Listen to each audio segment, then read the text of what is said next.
From the time of Constantine, the Roman emperor's role in religion changed dramatically with the rise of Christianity. The emperor was no longer simply a political ruler, but also a figure expected to show deep personal devotion and moral authority. Writers of the period described Gratian as a pious ruler, and leading church figures praised both him and his brother for their religious commitment. Christian leadership claimed that Valentinian II eventually abandoned earlier beliefs influenced by his family and fully accepted Orthodox Christianity. Yet an emperor's religious responsibilities went beyond personal faith. He was expected to preserve unity within the Christian Church, defend what was seen as the true doctrine, and secure divine favour for the empire through proper religious practice. During the 4th century, Christian unity was deeply challenged by intense theological disputes. One of the most significant controversies arose from the teachings of the priest Arius, who argued that God the Father was completely indivisible, and that the Son must therefore be inferior. According to this view, Christ had been created and did not share the same divine substance as the Father. These ideas caused widespread disagreement within the Church and led to numerous attempts to define official doctrine. By the time Valentinian I came to power, Christian teachings had already fragmented into competing interpretations. Earlier, imperial efforts had promoted the belief that the Son was similar in nature to the Father, a compromise position that gained influence after major church councils in the mid-4th century. Since Valentinian I and his brother Valens were raised in regions where such beliefs were widespread, they may have been shaped by this environment. Valens later became strongly associated with Arianism, while Valentinian I is usually viewed as supporting the Nicene position. Although he largely avoided strict enforcement of doctrine and maintained a policy of tolerance designed to prevent unrest. Ensuring unity within the Church could involve practical actions such as issuing laws, organising councils, or settling disputes over doctrine and authority. Early in Gratian's rule, his government appeared to follow his father's cautious approach, seeking stability by balancing different religious factions, while confirming privileges already granted to the Church. One early law reaffirmed the separation between civil and ecclesiastical authority. After the catastrophic defeat of Roman forces at Adrianople, however, religious unity became an even greater concern for the government.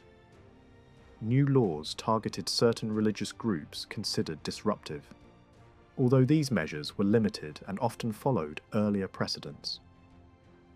In the confusion following the death of Valens, an edict was issued allowing previously exiled bishops to return and granting freedom of worship to many groups. This policy of tolerance reflected the unstable condition of the Eastern Church at the time, but it was soon partially reversed, suggesting uncertainty within the imperial administration about how far religious freedom should extend. Gratian's early willingness to tolerate different Christian groups is also reflected in his decision to allow a church building in Milan to be used by followers of a theological position different from that of the Orthodox majority. This act, likely connected to the presence of influential figures at court who supported that belief, demonstrates the emperor's initial attempt to maintain balance among competing religious communities. Later developments, however, reveal a clear shift away from this cautious neutrality. Some observers attributed this change to the growing influence of the powerful bishop Ambrose of Milan, though other factors were also significant, including the actions of Gratian's co-emperor Theodosius and the political and military pressures facing the empire. Ambrose's relationship with Gratian has often been portrayed as highly influential.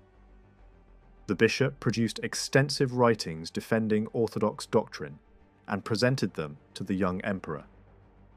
Rather than being purely a response to a request for spiritual guidance, these works may have originated from an imperial demand for a clear statement of belief at a time of crisis, Gratian's court included church leaders holding a range of views, and the emperor may have sought clarity in order to strengthen unity rather than to adopt the personal direction of a particular bishop. Although Ambrose later played a prominent role in religious affairs, claims of his early dominance over imperial policy must be treated cautiously, since most evidence for this influence comes from his own writings. Throughout Gratian's reign, many individuals and groups attempted to shape government policy, and no single figure consistently controlled imperial decisions.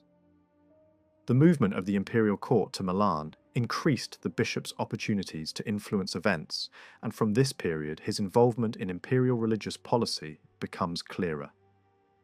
During these years, the emperor also supported new arrangements within the church that strengthened the authority of the Bishop of Rome in judging disputes involving clergy across the western provinces.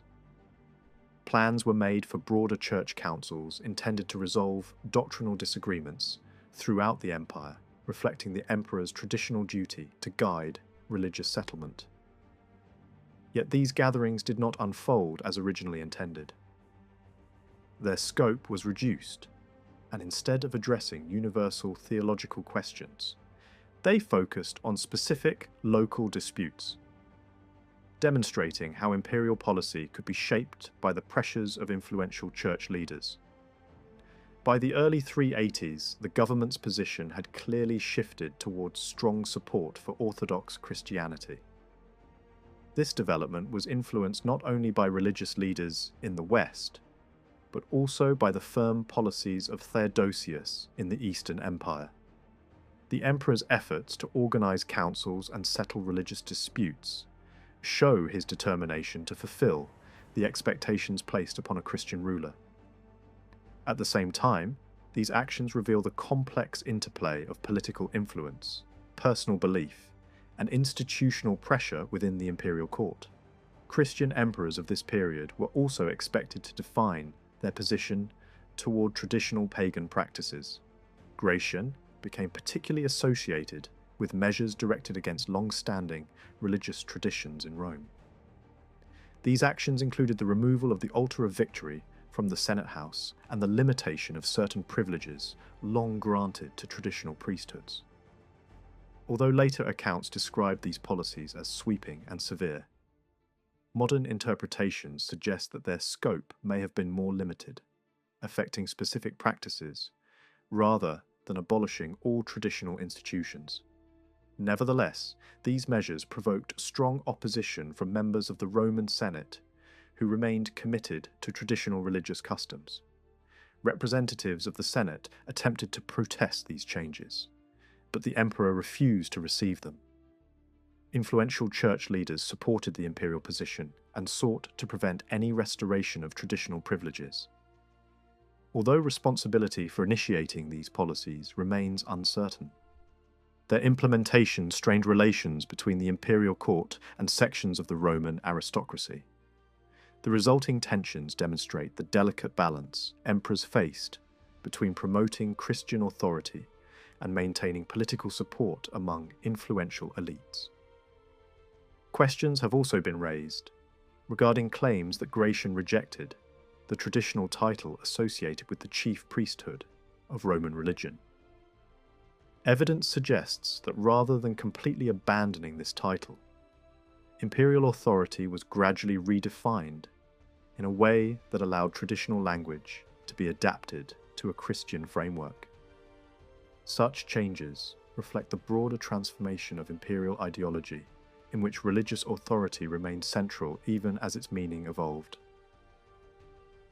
Despite these measures, Gratian's overall approach to religion often remained cautious and pragmatic.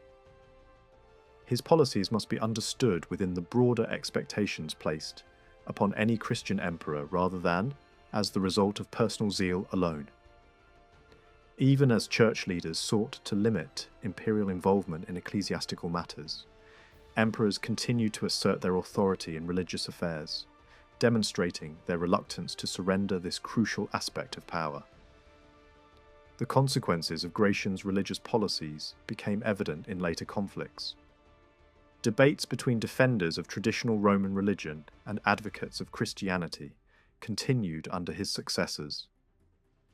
Appeals for the restoration of earlier practices were rejected, reflecting the increasing importance of Christian identity in imperial authority. For rulers, particularly young or vulnerable emperors, public displays of religious commitment became an essential means of demonstrating legitimacy. This dynamic was especially visible during the reign of Valentinian II, who came to power as a child. His government became involved in a major conflict with Bishop Ambrose over control of churches in Milan.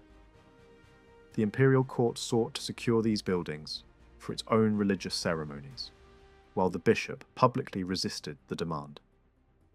Although the emperor's mother was often blamed for promoting these policies, the actions of the court indicate the involvement of advisors concerned with preserving the authority and public image of the young ruler. At a time when Valentinian II faced serious political threats and possessed limited ability to exercise traditional imperial functions, his role as a Christian leader became central to his legitimacy. Public participation in religious ceremonies strengthened his image and encouraged loyalty among the population. Laws issued during his reign emphasized Christian observance and reinforced the impression of a ruler devoted to religious duty. The government's determination to assert control over religious spaces reveals the importance placed on the emperor's ceremonial presence and spiritual authority. The conflict with Ambrose demonstrated the limits of imperial power as well as its ambitions. The bishop's resistance challenged the government's efforts to shape religious practice, while the eventual withdrawal of imperial pressure revealed the political weakness of the regime. Nevertheless, the episode illustrates how those guiding the young emperor believed that maintaining the appearance of strong religious authority was essential to the stability of the state. In the later Roman world, a Christian emperor was expected to express his religious authority in many different ways. He could issue laws against traditional pagan practices, support the organization of the church, fund religious buildings, call councils to resolve disputes in doctrine, or demonstrate personal devotion through public acts of faith. Both Gratian and Valentinian II, in their different circumstances, attempted to fulfill these expectations. Yet the precise position of the emperor within the Christian Church remained uncertain. The relationship between political authority and religious leadership was never clearly defined, and conflicts often revealed how closely the two spheres overlapped. The struggle over control of church buildings in Milan, for example, showed how difficult it could be to separate matters of faith from matters of power. Public religious ceremony also served an important political purpose. The increasing emphasis on Christian ritual during the reign of later rulers suggests that elaborate religious display often reflected political necessity rather than purely personal belief.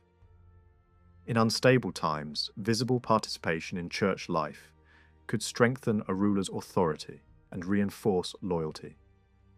This connection between religious alliance and political survival was especially clear in the case of Valentinian II. As a young ruler facing threats to his position, his government relied heavily on cooperation with church leaders in order to reinforce the legitimacy of his rule and maintain stability. The reigns of Gratian and Valentinian II reveal that imperial advisors understood the importance of maintaining traditional expectations of rulership, even when the emperor was a child. Despite their youth, both rulers were presented as fulfilling the duties expected of any emperor. At the same time, however, new qualities began to appear among the virtues associated with imperial power. These qualities, often shaped by Christian ideals, would have seemed unusual if applied to mature rulers. They were particularly emphasized in descriptions of Valentinian II and reflected a developing strategy to make the rule of a child seem natural and convincing. These newly celebrated virtues included humility, innocence, gentleness, and moral purity. Gratian was praised for his devotion, kindness, and spiritual discipline. Both brothers were described as possessing extraordinary simplicity and moral clarity, their character compared to symbols of gentleness and innocence. Valentinian II, despite his young age, was portrayed as possessing wisdom beyond his years and remarkable self-control. His calm temperament and peaceful disposition were credited with protecting the empire and preserving stability in times of danger. Such praise emphasized not strength or military power, but moral virtue and spiritual innocence. The celebration of innocence and gentleness in an emperor would have been unexpected under ordinary circumstances. These qualities reflected the unique position of a child ruler. Youth itself became a source of legitimacy, as the purity of a young emperor was believed to attract divine favor and protection for the state. The vulnerability of a boy on the throne could be transformed into a symbol of sacred authority. Yet reality did not always support such claims, and the reigns of both Gratian and Valentinian II were marked by significant challenges that made divine protection difficult to demonstrate. Youth could also serve as a convenient explanation for political decisions. It could excuse actions or limitations when necessary, while at other times it was presented as evidence of exceptional promise. A young emperor's age might be cited to justify his inability to perform certain tasks, yet the same youth could be portrayed as no obstacle to moral responsibility. Religious leaders could insist that spiritual maturity did not depend on years and that even a child ruler must be held accountable for his actions. Age, therefore, became a flexible element in imperial representation, used either to defend or to elevate the emperor according to circumstance. This dual image created a striking paradox. A young ruler could be described simultaneously as both child and father of the state, combining vulnerability with authority. Such a balance proved difficult to sustain in practice. The effort to present these rulers as fully capable while acknowledging their youth reveals the challenges faced by those attempting to legitimize their power. Religious ceremony played a central role in shaping the public image of a child emperor. In many parts of the empire, the presence of the emperor was represented through statues, portraits, and public appearances. A young ruler could easily fulfill such symbolic functions. Participation in processions, religious festivals, and public rituals allowed the emperor to embody imperial authority, even when real power lay elsewhere. Written works praising the emperor's character reinforced this image, emphasizing education, moral discipline, wisdom, and purity. These portrayals highlighted promise and potential when actual achievements were limited. Claims about military ability, judicial competence, and religious authority were also made on behalf of young rulers, though the practical demands of governing an empire made such claims difficult to sustain. The reality of imperial administration required experience and authority that a child could rarely possess. Contemporary observers may not always have believed the idealized image presented by official rhetoric, recognizing the gap between representation and reality. In practice, power often rested in the hands of advisors and military leaders who governed in the emperor's name. Valentinian II, even as he grew older, exercised limited independent authority, while key decisions were shaped by powerful figures within his government. Gratian's situation differed in some respects, yet his failure to maintain the loyalty of his army suggests that real influence frequently lay with those commanding military support rather than with the emperor himself. The development of complex administrative systems and elaborate court ceremony made it possible for a child to occupy the imperial throne, but these structures could not fully compensate for the challenges of leadership. The demands of governing required skills and experience that symbolic authority alone could not provide. Some observers suggested that while Gratian possessed many admirable qualities, he lacked practical understanding of how to rule effectively. Certain imperial responsibilities, such as presiding over ceremonies or administering justice, could be adapted to the limitations of a young ruler. The military role of the emperor, however, remained difficult to reconcile with childhood. Many of the political difficulties faced by these regimes arose from expectations that the emperor should lead armies and defend the state in person. As new methods developed to support and represent child emperors, new challenges also emerged, particularly when these rulers reached adulthood. The transition from symbolic authority to genuine power proved especially complex. When a child emperor matured and attempted to assert independence, tensions often arose with those who had previously governed in his name. Both Gratian and Valentinian II appear to have encountered such struggles. Each sought to exercise military authority in early adulthood, and both efforts ended tragically. These events reveal the instability created when a ceremonial ruler attempted to transform himself into an active political leader. Despite these difficulties, strategies for managing the limitations of child rule continued to develop. Emphasis on youthful promise was combined with increased reliance on ceremony and religious authority. The young emperor's role as a sacred and symbolic figure became central to the functioning of imperial government. This model would influence later reigns, where ceremonial presence and religious legitimacy increasingly defined imperial power. Gratian's accession at a very young age established an important precedent. His reign marked a turning point in the development of the Roman imperial office. Although he initially attempted to assume the traditional role of a military ruler, later emperors who came to power as children would not follow this path. In the decades that followed, military leadership was increasingly exercised by generals rather than by emperors themselves.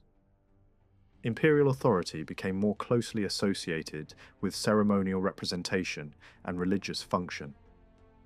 From this period onward, the public image of the emperor emphasized spiritual leadership and ritual authority. The emperor's role as a Christian ruler moved to the forefront of political life, shaping both the structure of government and the expectations of society. The experiences of Gratian and Valentinian II demonstrated that while the boundaries of imperial power could be expanded to accommodate a child ruler, significant challenges remained. Over time, one method proved especially useful for making child rule workable in the Western Empire, turning the imperial office into something increasingly ceremonial. That long-term shift created a clear contrast with earlier periods of Roman history, when even youthful rulers were expected to be visibly active in government and war.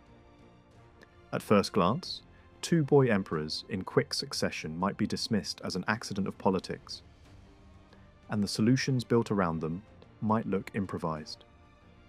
Yet what followed made it obvious that something deeper was happening. The later reigns of Honorius and Valentinian III did not simply repeat the earlier pattern. They pushed child emperor rule into a new phase, reshaping court politics and the workings of government. These later developments did not appear out of nowhere, however. Their foundations were laid during the earlier experiments of Gratian and Valentinian II. Up to this point, the story has been easier to understand by focusing on themes: the expectations placed on emperors, the ways rulers were presented to the public, and the methods used by advisors to compensate for a ruler's age. But the reigns that come next in the Western Empire demand a different approach. Honorius and Valentinian III ruled far longer, and the sequence of events around them is complicated, filled with shifting alliances, internal rivalries, and repeated challenges to authority. To see how child rule became normalized, it helps to track events in order and watch the system evolve step by step. Within just 2 years of Valentinian II's troubled end, the West accepted another child as emperor, Honorius, only 10 years old. Ancient writers and many later historians treated him as unimpressive, sometimes mocking him as slow-witted or politically useless. He does not dominate the surviving narratives the way earlier emperors did, and he often appears as a distant figure while others act around him. That absence creates a problem for anyone trying to reconstruct his personality or decisions. Yet, it also makes his reign revealing. Honorius remained emperor in the West from 395 until 423, surviving crises that destroyed other rulers. His court endured invasions, sieges, rebellions, civil conflicts, family scandals, and long-term financial strain. He outlasted more dramatic figures and remained on the throne longer than any Roman emperor since Constantine. Even if later writers dismissed him, powerful people in the Western Empire clearly saw benefit in keeping him in place, first as a child and later as an adult. His endurance forces a basic question. How did the late Roman state adapt to a ruler who could be preserved, protected, and used as the centerpiece of power while others fought over real control? Honorius's reign offers a key to the broader phenomenon, because it is during his era that the framework around child rule becomes easier to see. Different groups of ministers and generals took turns dominating the court, and each group developed its own way of presenting and managing the emperor. The most important point is not simply which faction won at a given moment, but what these struggles reveal about the system itself. The political culture of the West was learning how to keep a child emperor on the throne as a stable symbol, even when events were unstable. Tracking the timeline matters, because the story becomes dense and confusing, especially in the later years, when the empire was shaken by repeated rebellions and rival claimants. The difficulties of studying Honorius are made worse by the nature of the sources. There is no complete, continuous Western narrative for the period. What survives is scattered, sometimes detailed, sometimes vague, often inconsistent. Much of the best chronological structure comes from partial accounts, written from an Eastern perspective and from a later historian who recorded the period with uneven clarity. Even so, enough survives to piece together a clear outline, and without that outline, the political chaos of the years after 408 becomes nearly impossible to follow. Honorius also brings the transition problem into sharp focus. What happens when a child emperor grows up? Earlier, boy emperors did not live long enough to settle that question. Honorius did. His reign lasted almost twice as long as the reigns of Gratian or Valentinian II, suggesting that techniques for managing child rule were improving. It also suggests that the state was finding ways to deal with the awkward moment when a figure raised as a ceremonial ruler reached adulthood. Child rule could never become a stable model until this issue was handled, because the earlier examples had shown how dangerous the transition could be. Even though the earlier reigns ended badly, they still altered assumptions about what the imperial office could be. They proved that the throne could be occupied by a minor if the surrounding structures were strong enough. The early years of Honorius show how this new model was launched. They reveal the careful planning that prepared his rise, the political maneuvering that shaped his government after his father's death, and the methods used to present his rule as legitimate. The central point is that Honorius's long survival changed the political culture of the Western Empire. It made child emperors, and ceremonial emperors more generally, feel normal. It helped create a working arrangement in which the emperor could be treated like a dependent figure, even after reaching adult age, while power was exercised by managers around him. Honorius was born on the 9th of September, 384 in Constantinople, the younger son of Theodosius I and his first wife, Aelia Flaccilla. From the start, Theodosius treated dynastic succession as a political project. His elder son, Arcadius, already held the senior imperial rank by this time. Honorius, still an infant, received prestigious titles designed to mark him out as a prince of the dynasty. He was also given public honours at an astonishingly young age, including an early consulship, all meant to place him in the public eye and establish him as a legitimate heir. These gestures were not empty ceremony. They were part of a broader strategy to lock the future of the West to Theodosius's family. After defeating the usurper, Magnus Maximus, Theodosius summoned Honorius from Constantinople to the west. The journey itself was a statement. The emperor wanted the Roman world to see his child. Honorius arrived during victory celebrations at Rome, a moment carefully chosen for maximum impact. The reigning Western empress, Valentinian II, did not appear in those celebrations, and that absence mattered. Theodosius used the occasion to elevate Honorius to a lower rank that still clearly marked him as the next Western ruler. It was a deliberate public message to the Roman aristocracy. The West's future was being redirected toward Theodosius's own line. This gradual promotion was itself revealing. Theodosius could have elevated Honorius straight to the highest rank, as had happened with several earlier heirs. Instead, he advanced the boy step by step. That slower approach likely reflected political realities. Valentinian II was still alive, and Arcadius already held senior rank.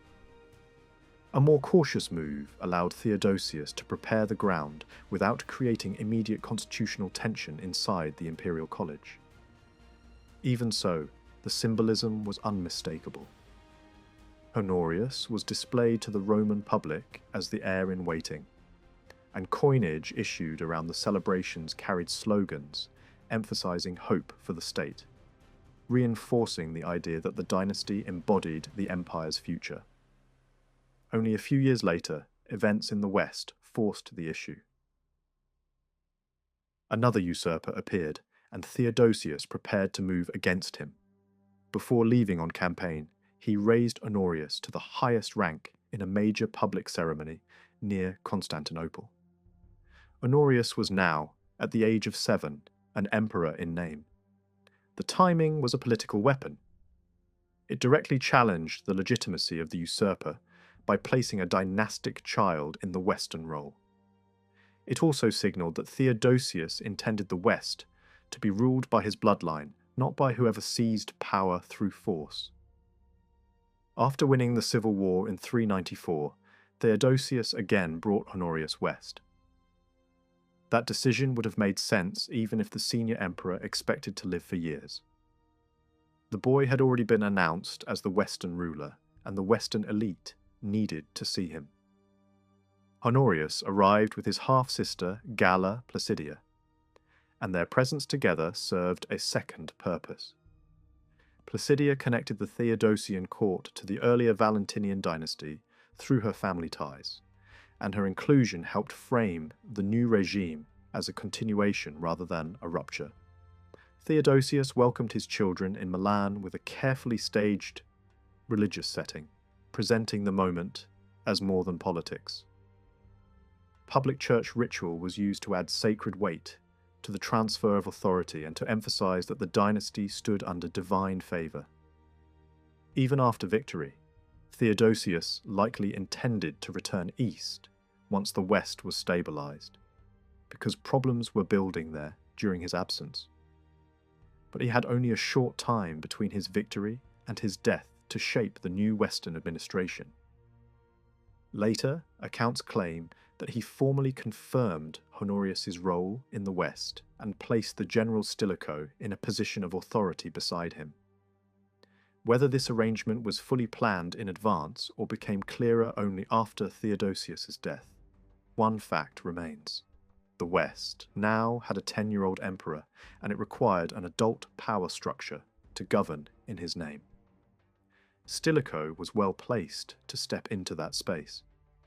He was tied to the ruling family by marriage, experienced in war, and present in the West at the crucial moment. Yet the situation was not as simple as later propaganda made it appear. It is uncertain how much authority Theodosius truly intended Stilicho to exercise again. The senior emperor had seen what happened when powerful generals dominated young rulers. He might have hesitated to leave his son in the hands of another strongman. At the same time, Honorius was too young to govern alone, and someone had to hold the state together. The elder emperor died in January 395. The story that later circulated claimed that Theodosius, in his final moments, entrusted Stilicho with the care of both of his sons, not just Honorius, but also Arcadius in the east. That claim would become politically important, because it would allow Stilicho to present himself as the guardian of the whole dynasty and the defender of imperial unity. Yet there are reasons to doubt how early or how genuine this story was. The earliest texts, produced immediately after Theodosius's death, did not clearly endorse Stilicho's sweeping claims. The story appears more firmly only later, in a public speech composed for political purposes, suggesting it may have been crafted to strengthen Stilicho's position after he had already begun consolidating power. In the West, Stilicho moved quickly. He established a model that went beyond what earlier managers of boy emperors had achieved. Rather than simply serving as a leading general, he positioned himself as the indispensable partner of the emperor, the adult guardian who would guide the legitimate child ruler. His marriage connection to the dynasty gave him a powerful advantage, and he used it to anchor his authority more firmly than predecessors who had tried to control young emperors without such family ties. Modern language often calls this arrangement a regency, but in Roman terms there was no formal office like that. Stilicho could be described as the child's guardian in a legal sense, yet guardianship did not automatically grant control of government. His power depended on court politics, military support, and the ability to shape public perception.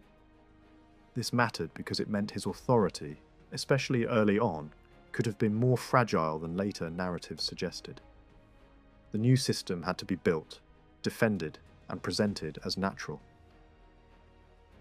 A revealing window into the uncertainty of those first months comes from the funeral oration delivered for Theodosius in Milan. The bishop who spoke sought to stabilize the transition, but the speech did not openly celebrate Stilicho or even name him. That omission is striking. If Stilicho's dominance had been universally accepted from the start, public endorsement from such a powerful church figure would have been valuable.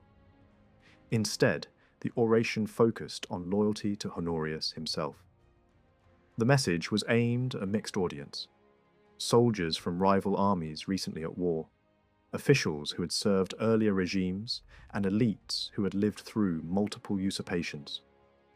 The priority was to secure unity around the child emperor and to bind support to the memory of Theodosius. The speech used ceremony and sacred language to frame the new emperor's legitimacy. Honorius appeared in a privileged religious setting, presented as a ruler marked out by divine favour. The oration emphasised that the boy's weakness in years was compensated by the strength of those who supported him. It argued that the late emperor lived on through his sons, and that loyalty owed to the father must now be paid to the heirs. The idea was clear: the army and the court must not treat age as an excuse for disobedience. The speech also connected Honorius to earlier legitimate Western rulers, constructing an image of dynastic continuity that stretched backward through the empire's recent past. That connection was not simply decorative. It was meant to reassure the Western elite that the new regime belonged to the recognized line of emperors, and should therefore be accepted. The urgency behind these messages reveals the fear beneath the ritual. Only months earlier, the empire had been torn by civil war. The Western army had supported multiple rebel emperors in recent years. Now Theodosius was dead. The West had a child on the throne, and the possibility of another round of rebellion was real. Why should soldiers follow a boy who could not lead them in battle? The oration's repeated appeals for loyalty were not abstract theology. They were political necessity. Divine favour was used as an argument for obedience, and recent victories were presented as proof that betrayal would be punished. This was a public attempt to bind military power to a child emperor through memory, ritual, and fear of the consequences of disloyalty. Another theme was pushed just as hard as loyalty: mercy. The message was aimed not only at soldiers, but at the civilian power structure of the Western Empire as well. In Milan, it was stressed that Theodosius had been a ruler who took pleasure in forgiving enemies and sparing the defeated. The audience was assured that promises of pardon made under his authority would not suddenly be withdrawn now that he was gone. The reason for repeating this point was simple. The civil war had ended only months earlier, and a great many men in uniform and in office, along with influential senators, had served the losing side under Eugenius. They needed to know whether the new regime intended to punish them or bring them back into the system.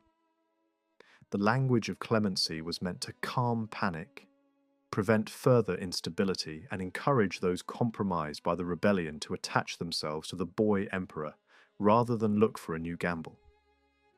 This promise of forgiveness did not remain only a public performance. It was followed by practical measures that made the new government's position clear. Early laws issued from Milan confirmed that decisions made by judges during the usurper's rule would still stand, which protected property transfers, court verdicts, and administrative actions from being unravelled. Soon after, broader guarantees were issued to reassure those who had served in administrative or honorary roles during the rebellion. Many were promised that they would not lose social rank for having held office under the previous regime. In effect, the government was telling the Western establishment that cooperation would not lead to ruin. At the same time, such laws reveal something important about the situation. They were not the actions of a regime confident enough to rule through fear alone. This was a government that needed former opponents to accept its authority, and that necessity shaped policy. These pardons created a pattern of mutual dependency. The new court needed experienced Western officials and senators to stabilize administration and finance. The Western elite, embarrassed by its recent choices and uncertain of its future, needed protection and rehabilitation. This dynamic helped strengthen the position of Honorius's chief manager. A powerful mediator in Milan could offer a route back into favour, and many senators were eager to secure that route. A direct relationship with the boy emperor was difficult to build in such conditions. A relationship with the adult figure controlling access to the throne was far more practical. The results can be seen in the careers of individual aristocrats. Men who had been associated with the rebel regime were not only forgiven, but later restored to high office, sometimes without even being required to repay salaries earned during the rebellion. Some returned to prominence within a few years, including appointments in Rome that carried enormous prestige. The Imperial Court's decision to base itself in Milan also mattered. With the government no longer isolated in a distant northern residence, Roman senators could appear in person, attend ceremonies, and maintain visibility at court. Letters exchanged between leading senators and the commander who dominated the Western government show how actively these figures pursued cordial ties. The relationship was not sentimental. It was political insurance. The administration was also built through carefully chosen appointments that signalled continuity. A number of officials called into service under Honorius had long careers stretching back into earlier reigns.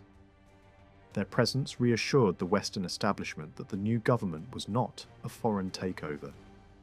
even though the emperor and several key figures around him had Eastern backgrounds. Experienced administrators were valuable not only for competence, but for symbolism.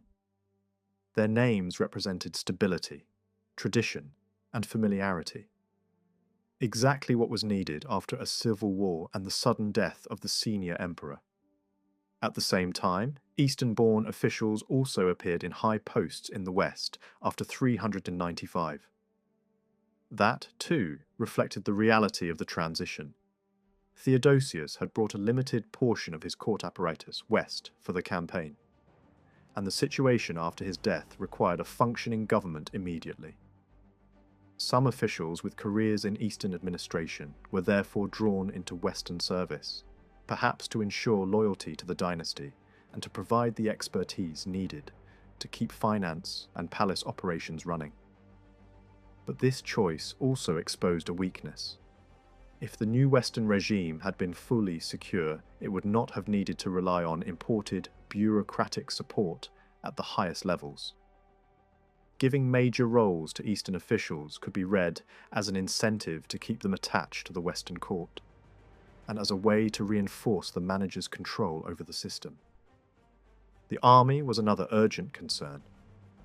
The recent conflict had drained manpower, and the government's early legislation shows a sharp focus on numbers and discipline. Measures were taken to increase recruitment even from imperial estates, to punish desertion, and to protect provincials from men claiming military status, in order to extort supplies. Once the Eastern Field Army withdrew back toward Constantinople, the West needed to rebuild its own strength and stabilize the relationship between soldiers and civilians, especially in regions exposed to attack. The emphasis was practical. Keep the army filled, keep it fed without letting it prey on the population, and reduce the risk of mutiny or independent action. Public messaging continued to target the army as well. Court poets and official speechwriters amplified the emotional appeal already heard in Milan. Loyalty to the father should transfer to loyalty to the son. The boy emperor was placed in scenes meant to imply deep, almost instinctive connection to the military world. Images of him among the soldiers as a child, eager to follow campaigns, raised within the culture of the army. Even years later, the propaganda still carried the shadow of civil war. Speeches imagined for the young emperor urged troops to cleanse the empire's wounds through new victories, as if the stain of recent conflicts still lingered on the army's identity. In one especially revealing dramatic scene, the dead Theodosius is pictured acknowledging that he left disorder behind, a turmoil that barely could have been managed even by an experienced ruler, let alone under a child's authority. Whether or not such scenes were invented for effect, they captured an atmosphere that likely felt real to contemporaries. The war was over, but the aftershocks were not. Religious policy was also used to reinforce the regime's image. Early laws confirmed that church privileges granted by earlier emperors would remain intact. Later measures again emphasized protection for ecclesiastical authority, including special recognition for the Bishop of Rome. Such actions were conventional, but in this context, they carried extra weight. They signaled continuity with legitimate Christian rule, promised stability to church leaders, and framed the boy emperor's government as not merely lawful but blessed. A striking episode from Milan shows how closely church and court cooperation could be staged as a public sign of divine favor. A martyr's body was said to have been discovered in the city and reburied with great ceremony in a major church. The event became a showcase of alliance. The shrine was decorated through an expensive donation associated with the ruling circle, and prayers were offered for the safe return of the empire's leading commander, who was away on campaign. The scene was carefully arranged to communicate shared purpose. The church offered sacred authority and public legitimacy, while the court provided patronage, protection, and resources. the symbolism mattered. Earlier in Milan's recent past, the discovery of martyrs had been used as a weapon against an imperial court. Now, a similar kind of miracle narrative could be presented as favour resting on the new government instead, linking the boy emperor's regime to sacred approval rather than conflict. This relationship benefited both sides. For the bishop, the court's presence in Milan created access and influence that would have been harder to achieve if the government had remained far away. For the men steering the young emperor's rule, the bishop's support offered something priceless: recognition that the regime was not only politically valid but spiritually legitimate. In a world where authority was increasingly expressed through ritual, such endorsement mattered as much as armies and titles. Looking back, it can be tempting to describe the early years as a smoothly functioning partnership between the Roman aristocracy, the military leadership at court, and the church in Milan. Yet the need for broad pardons, the anxious tone of early public speeches, and the heavy reliance on sacred language show that stability was not automatic. The government had to win support from people who had very recently backed a rival emperor, and it had to do so while placing a 10-year-old at the centre of the system. That required reassurance, incentives, and an image powerful enough to compensate for the child's inability to act like the emperors of the past. When Honorius became Western Emperor in 395 at the age of 10, a new political arrangement solidified around him. The real engine of power was the general Stilicho, officially the boy's guardian and, in practice, the figure who directed the Western government for more than a decade. Over the next 13 years, he fought wars in the emperor's name, scored a few highly publicized successes, collected honors that were normally reserved for the imperial family, and tied his household to the throne through marriage. He built his position so confidently that he could imagine a future in which a grandchild of his might one day inherit the empire through Honorius's line. And yet, after standing at the centre of Western rule for so long, Stilicho ended his career in 408 by accepting an execution ordered by the very emperor he had raised and controlled. The long rise and sudden collapse of this arrangement reveals what guardianship actually meant in late Roman politics, how it was justified, and how hard it became to sustain once a child emperor started to become an adult. The key to Stilicho's authority was not only his command of soldiers, but the way the emperor himself was packaged for the public.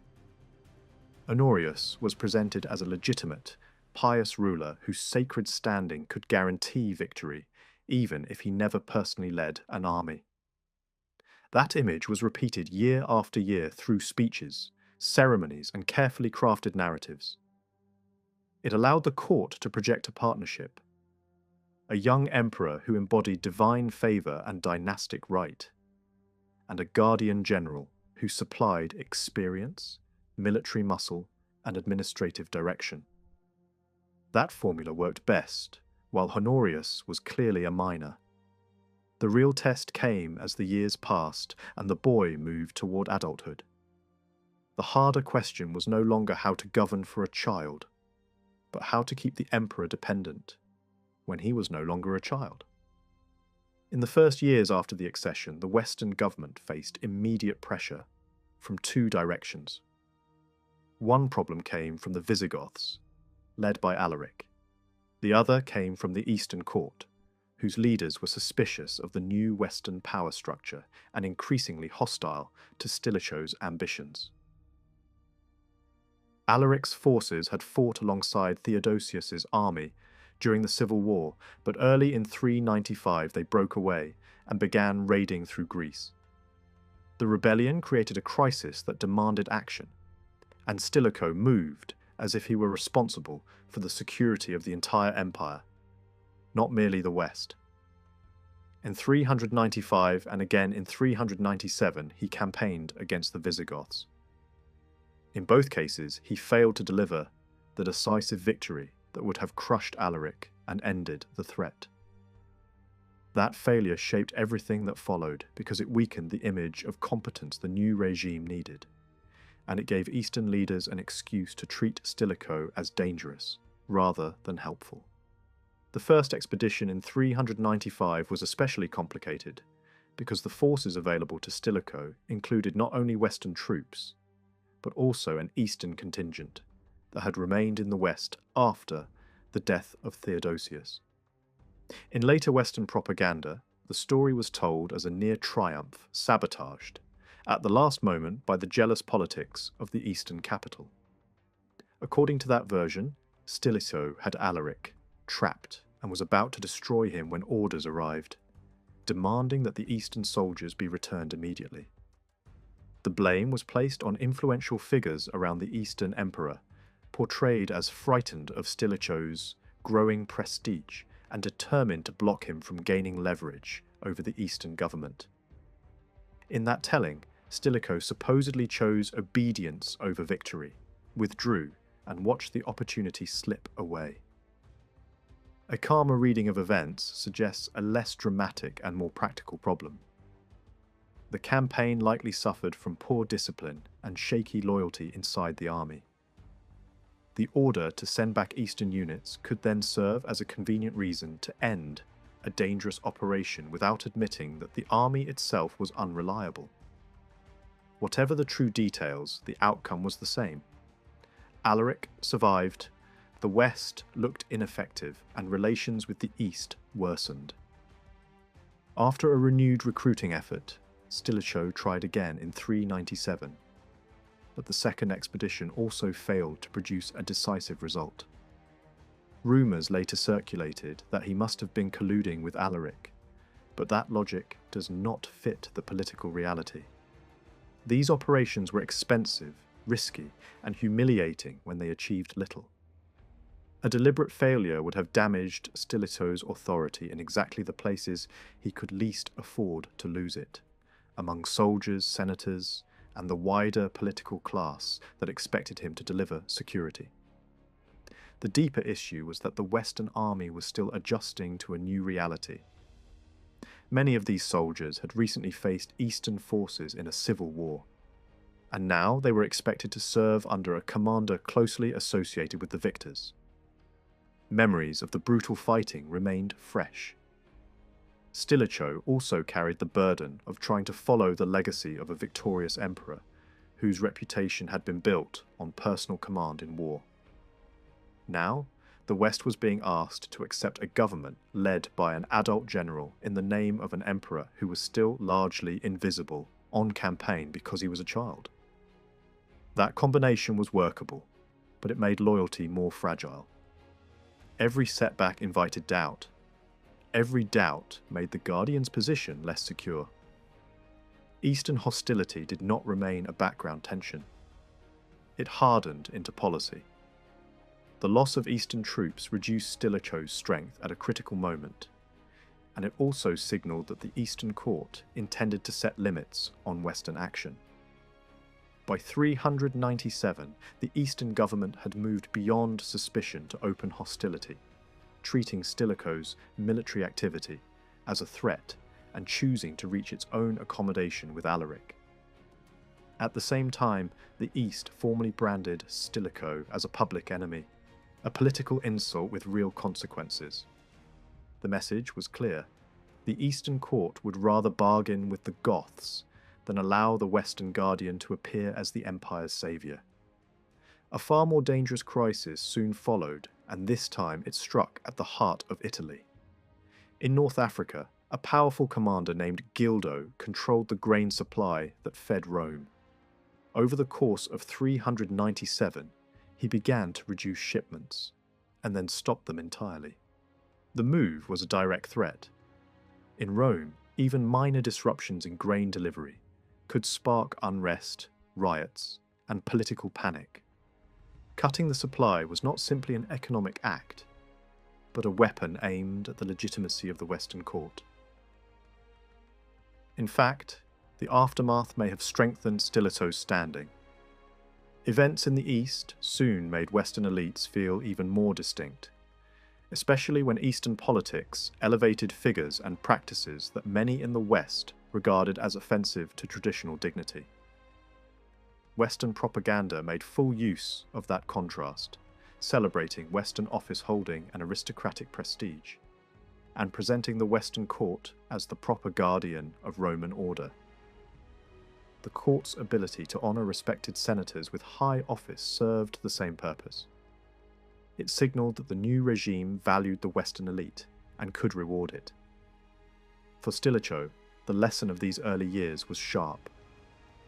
External threats could be defeated, but his own position depended on a far more delicate balance. The army's loyalty, the Senate's cooperation, the Church's public support, and the continued dependency of the emperor. Honorius was still young, but time was passing. Legal guardianship did not last forever, and the moment would come when a teenage emperor could claim a more active role.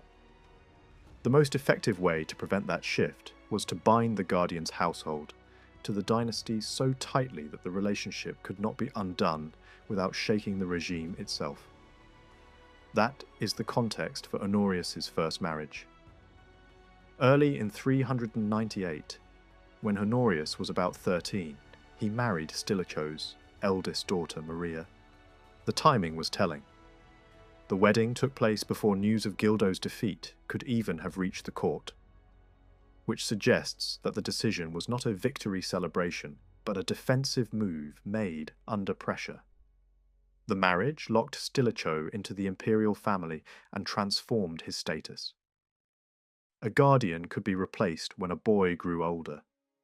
A father-in-law was harder to push aside, especially when the stability of the court depended on the network that guardian had built. The marriage was designed to extend influence beyond childhood, to keep the emperor close, and to make the manager behind the throne appear not merely necessary, but almost familial and permanent. In the late 390s, Honorius was still barely a teenager, yet the Western Empire already revolved around him. The real weight of government, however, rested on Stilicho.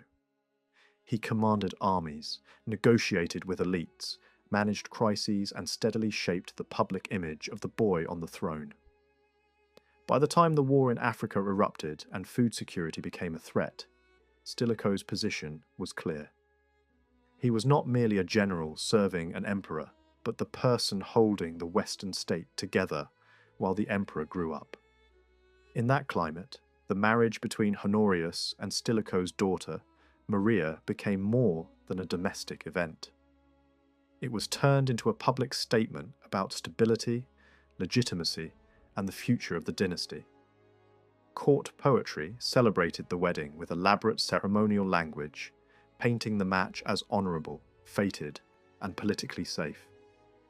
One version of the story insisted that the plan had existed even before Theodosius died, as if the late emperor himself had designed the union. In this telling, the timing looked less like an emergency decision and more like the completion of an earlier strategy. The young bride's age was acknowledged indirectly, and the narrative leaned instead on the idea of youthful devotion and proper intention, presenting the emperor as eager for a lawful marriage and the guardian as hesitant only out of protective caution. Even if the arrangement had been considered earlier, the danger posed by the African crisis gave the decision sharper urgency.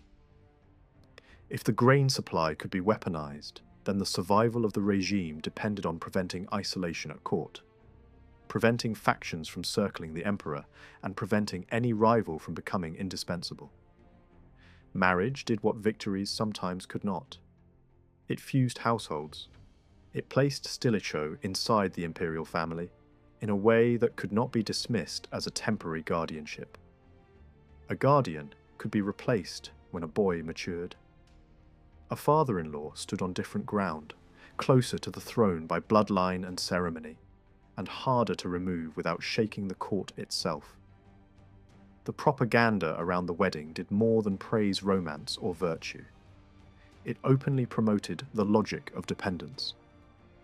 The message was subtle but persistent. Loyalty to the young emperor was strengthened by the deeds, of the man attached to him. The emperor's authority remained sacred and dynastic, but the guardian's achievements became the practical proof that the regime deserved support. The underlying hope, never far from the surface, was succession. If an heir were born from this marriage, Stilicho would no longer be merely the emperor's manager.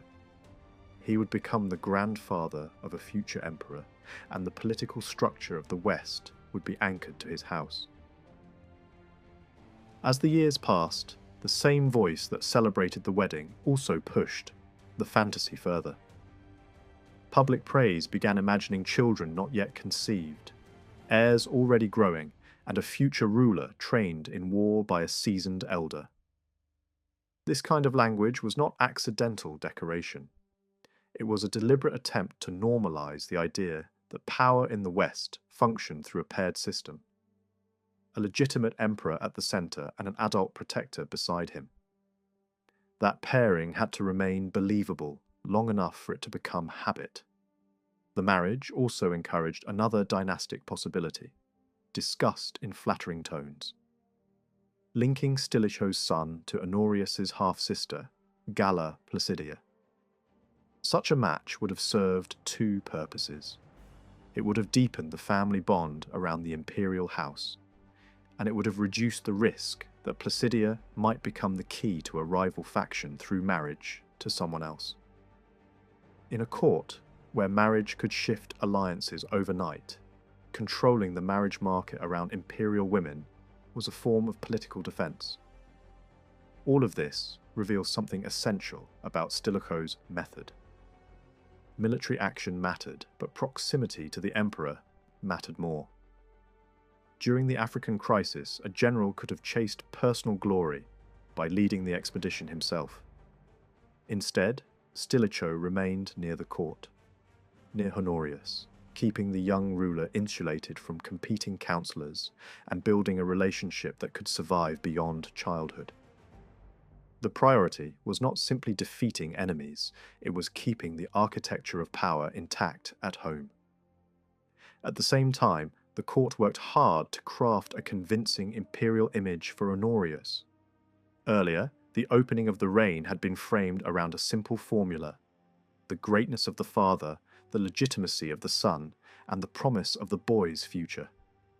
That promise had to be renewed repeatedly, because promise was often the only available substitute for action. The court's poets supplied a steady stream of scenes designed to make a child look like a complete emperor. Honorius's birth and status were used as proof that he belonged on the throne.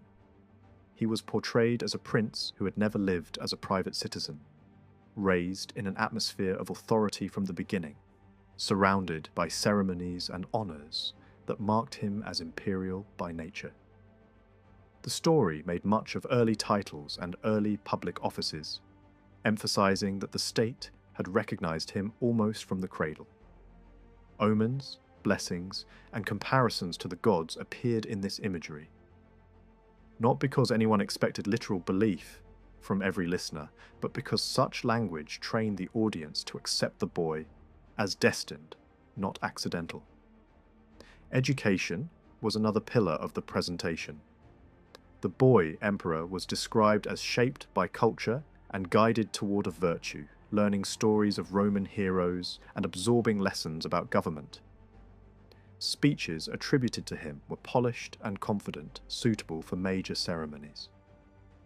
The point was not whether a teenager truly authored such speeches, but whether the court could make the performance convincing. Eloquence was part of authority. So was calmness. So was the appearance of understanding. The most difficult problem, however, was military virtue. In a Roman world shaped for centuries by campaigning emperors, an emperor who did not lead armies had to be defended by imagination. The solution was to emphasize training and future readiness rather than direct command. The boy was pictured among soldiers as a child, surrounded by standards, weapons, and trophies, as if war were his natural environment. Tales were invented or embellished to show him reaching for helmets, handling spears, longing to ride with the army. The message was clear. The desire was there, the spirit was there, and adulthood would complete what youth postponed. This presentation was paired with stories of a strict father shaping a future commander. The late emperor was described as discouraging softness, pushing the boy to endure heat and cold, to practice physical hardship, to ride, to throw weapons, to master the discipline of a camp. The advice attributed to the father often sounded like a handbook for an ideal ruler. Respect soldiers, share their hardships, understand formations, and lead by presence. Whether such lessons were ever delivered exactly as described was less important than the purpose they served. They reassured an anxious elite that the imperial household understood what an emperor was supposed to be. Where military reality could not be supplied by the emperor himself, the narrative shifted to other virtues: justice, restraint, generosity, and a civil style of rule. The boy was presented as moderate rather than cruel, lawful rather than arbitrary, generous but not wasteful, a ruler whose government ended fear and confiscations, whose reign did not depend on terror. These were safe virtues for a young emperor, because they were difficult to disprove and easy to celebrate. Yet a striking change emerged as this propaganda matured. The virtues of rulership were no longer assigned to Honorius alone. They were increasingly assigned to Stilicho as well. In fact, the court's public messaging began to treat Stilicho almost like an emperor in everything but title. He was praised for endurance in winter camps, for tireless labour, for personal bravery, for inspiring troops, for frightening enemies, and for bringing victory where the state had despaired. He was also praised for qualities beyond the battlefield: patience, prudence, fairness, respect for tradition, and the ability to counsel and govern. The portrait was that of a complete ruler. This was not an accidental compliment to a powerful minister. It was the logic of the regime made public. A child emperor needed someone else to carry the active burdens of state, especially in war. Praising that person as a near-imperial hero made the arrangement feel natural. It reminded the audience who distributed offices and rewards, who negotiated with elites, and who truly directed decisions. And it wrapped that reality in a language of loyalty. The guardian was not a rival, but the protector of the dynasty. The relationship was therefore framed as a partnership. The emperor embodied legitimacy, sacred authority, and the future. The guardian embodied action, competence, and present security. This pairing was repeated in multiple settings. Embassies received, treaties signed, barbarian groups answered, and public ceremonies staged, with the suggestion that the emperor's authority remained central even when the guardian performed the work. The guardian appeared as teacher and adoptive father, combining deference with guidance, honouring the emperor publicly, while shaping decisions behind the curtain. In that partnership, even absence could be turned into power. Foreign peoples were said to swear loyalty to an emperor they rarely saw, because the guardian's march and reputation stood in for the imperial presence. Victories won by the general were recast as triumphs placed on the emperor's brow. When the guardian held office, the message implied that the emperor had extended himself through him, giving the city a consul who served as a substitute for the absent ruler. It was a carefully built illusion of continuity. The emperor's dignity never left the centre, even when the emperor did not personally act. This is what made the marriage so important. It was not merely an alliance of households, it was a reinforcement of the partnership model itself. It prolonged dependency at the moment when dependency was supposed to fade.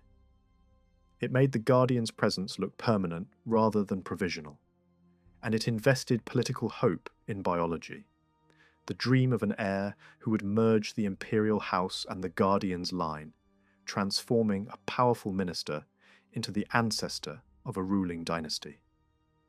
For a time, the system held. It survived setbacks against the Goths. It survived tensions with the East. It survived the African crisis. It even turned these dangers into public proof that the Guardians' leadership was necessary and effective. But the strategy contained its own fatal weakness. The more completely the Guardian's role was normalized, the more threatening it could become to an emperor who eventually wanted to rule in his own name. A child emperor could be protected and shaped. An adult emperor could resent being managed. The partnership that looked stable in the 390s could become unbearable later, because it depended on the emperor accepting a secondary role in his own government. In 404, the Western court staged a spectacle meant to convince Rome that order had returned. Honorius entered the city to mark his consulship, and the public image was carefully managed.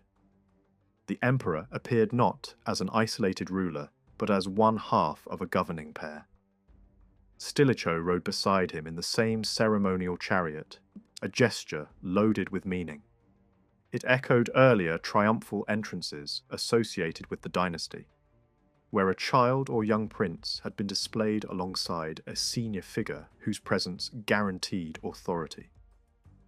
The symbolism was blunt. The emperor carried legitimacy, while the general supplied the strength that made that legitimacy workable. Private correspondence from Rome's elite hints that this was not lost on anyone who mattered. Symmachus, one of the best-connected aristocrats of the age, addressed Stilicho in language that sounded closer to imperial honorifics than to ordinary official praise. He repeatedly framed him as a public parent, the kind of phrase that evoked the old idea of an emperor as the father of the country. Other compliments piled up in the same register, treating him as a towering figure defined by every kind of virtue. These were not just flourishes of politeness. They reveal a problem at the heart of the system. There was no formal title for what Stilicho had become. He was far more than a commander-in-chief. He was more than a legal guardian. In practice, he functioned as the regime's anchor, and people reached for imperial language to describe a role the constitution did not clearly name. This kind of shared presentation had not been developed so fully under earlier boy emperors. Gratian and Valentinian II had advisors and generals, but the structure around Honorius was more ambitious. Stilicho also had advantages his predecessors lacked. He was bound to the ruling house through marriage, and he stayed in place for years, long enough to refine the machinery of government and propaganda. He also had a grim set of lessons available. He had watched what happened to other child rulers and to the men who tried to control them. Survival required both performance and constant adaptation. Yet time created a pressure that no ceremonial could remove. The court relied heavily on the notion of promise. At the beginning, the idea that a youthful ruler would one day become the kind of emperor tradition demanded could be sold plausibly. A decade later, it became harder. Youth stops being an excuse when childhood is gone. The problem did not disappear in the public messaging, at least not in the evidence that survives. Even into the early 5th century, the imagery stayed remarkably consistent. Honorius remained the bright young figure whose future greatness justified loyalty, while Stilicho continued to supply the deeds. The widening gap between image and reality became sharper once military danger returned to Italy. In 401, Alaric's forces pushed into the peninsula. The fighting that followed produced no clean resolution. Battles such as Pollentia and Verona were later claimed as victories by both sides. The Goths were checked, but they were not destroyed, and they remained a living threat.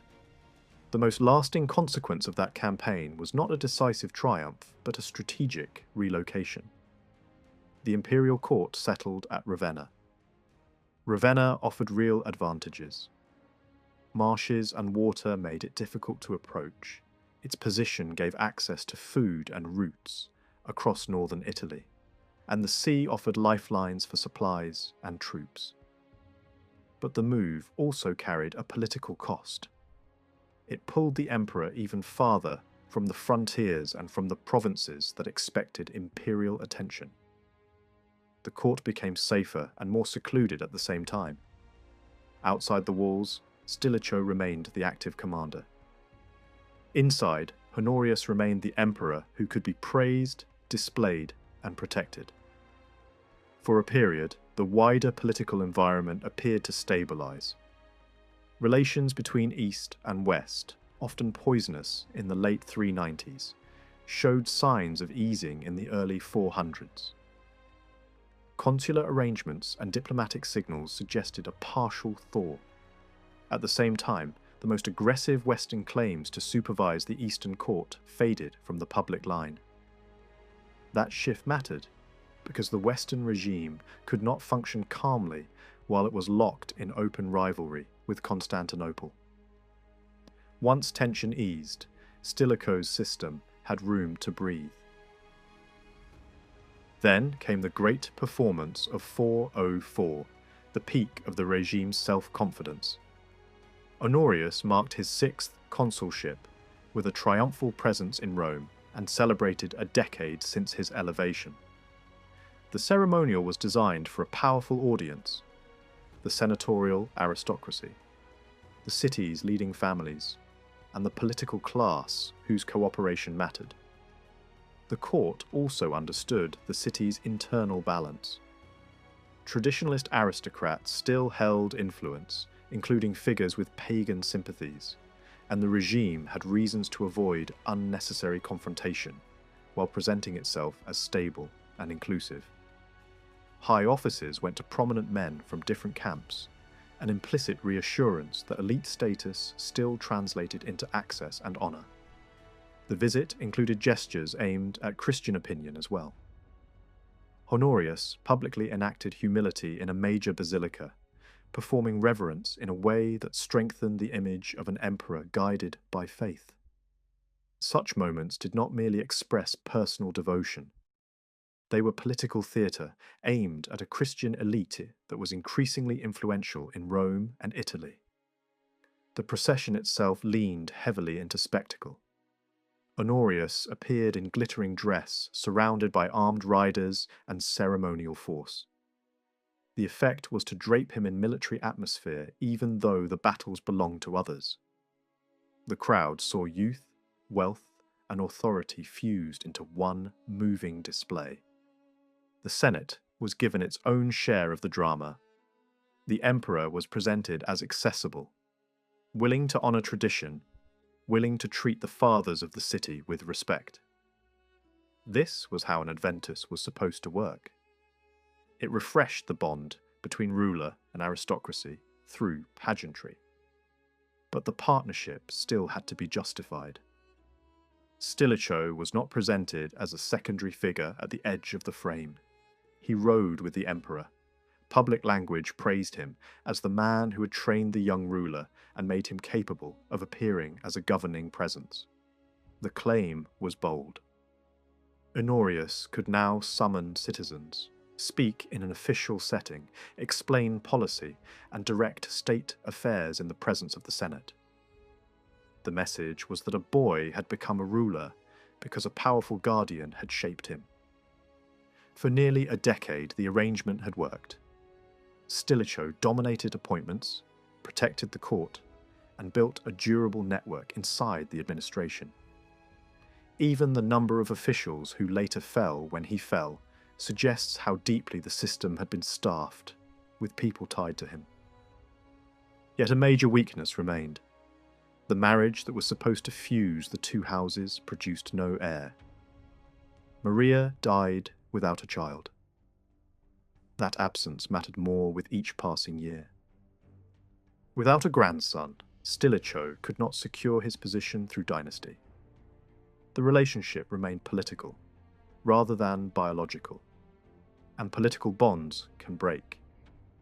After the triumph of 404, the pressure returned in a more dangerous form.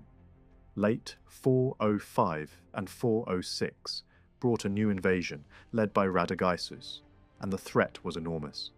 Stilicho eventually contained and destroyed the force near Fiesulae. The victory was loud, celebrated, and turned into monuments. Captives were absorbed into the Roman army or sold off in massive numbers. Once again, the regime could point to its protector and say, "The partnership still holds." But the West was not facing only one danger. The Rhine frontier cracked at the end of 406. Vandals, Alans, and Sueves crossed into Gaul. The reasons behind that movement have been argued ever since, but the timing is what mattered. The invasion hit while the Western government was already strained. Worse, it was followed by political rupture in Britain, where successive usurpers were proclaimed. The most successful of them, Constantine III, crossed into Gaul in 407 and seized control of the prefecture. The central government attempted a counterstroke early in 408, sending an army under a Gothic commander, but the effort failed. The empire's western half was now dealing with invasions, a rebellion holding Gaul, and unresolved problems with the Visigoths.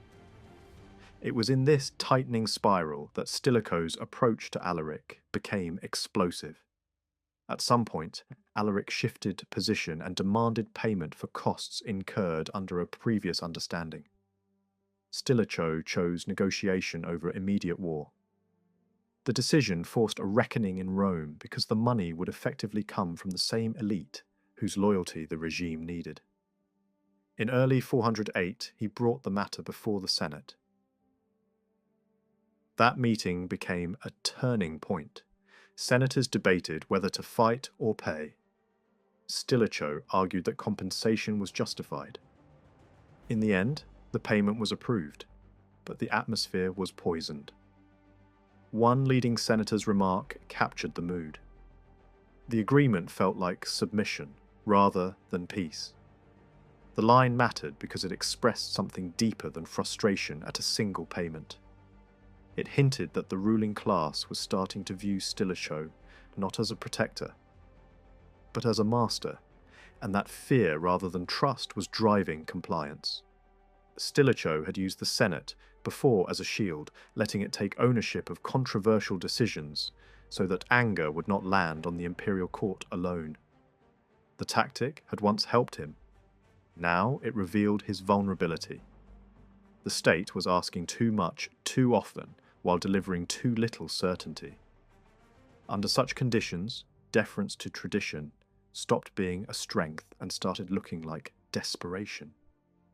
At the same moment, a personal change forced another political recalculation. Maria was dead. The first marriage had not produced an heir. Stilicho responded by marrying Honorius to his second daughter, Thermantia. The move was not romantic, it was structural.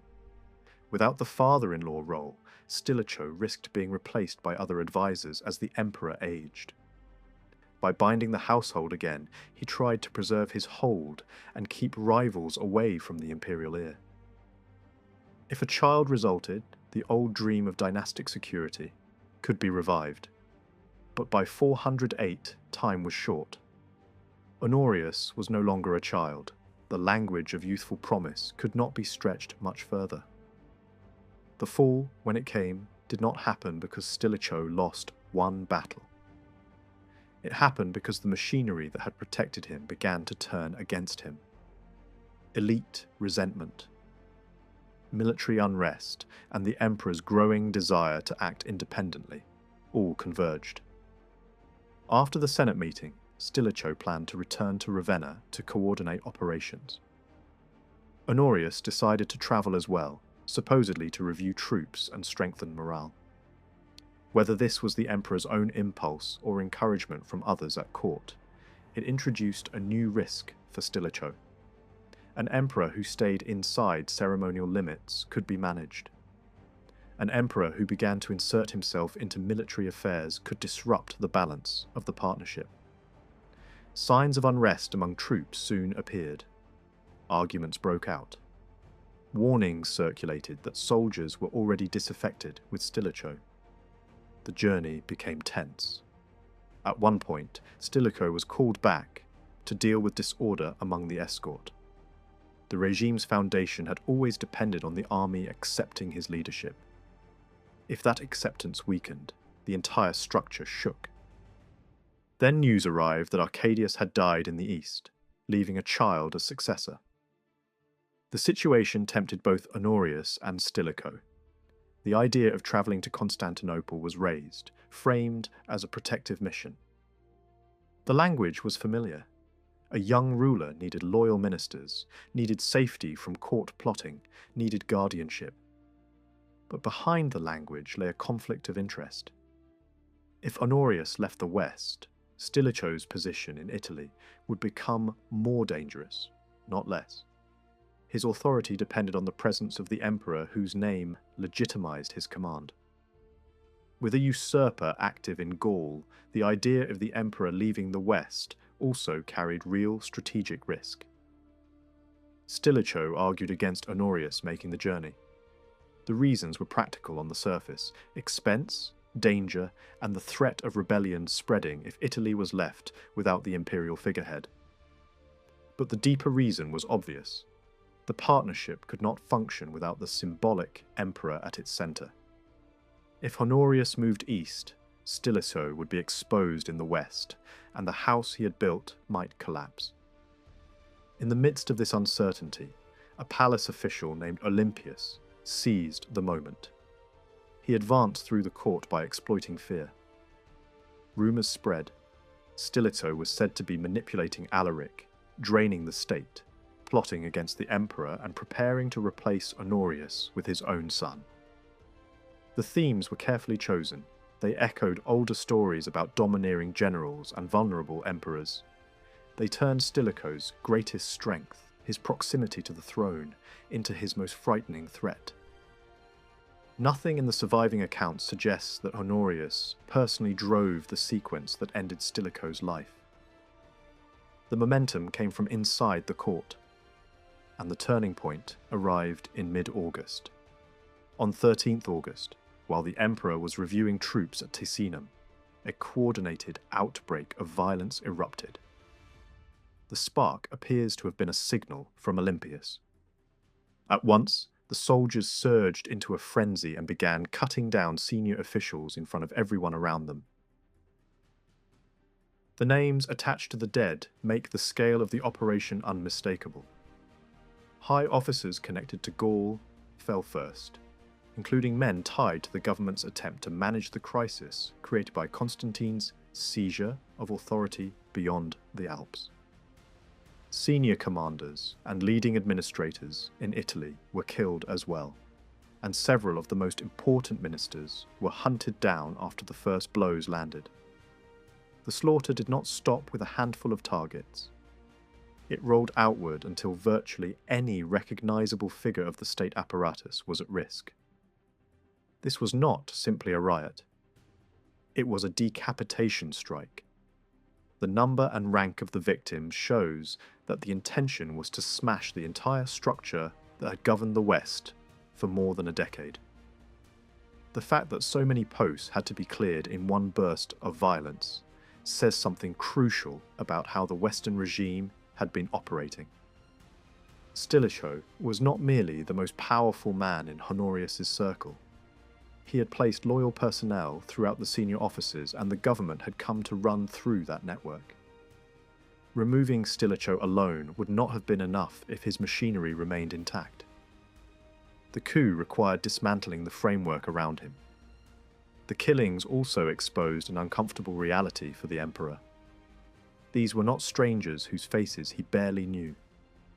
They were the people who had staffed his adult life, the familiar officials who handled policy, finance, military command, and the daily flow of decisions.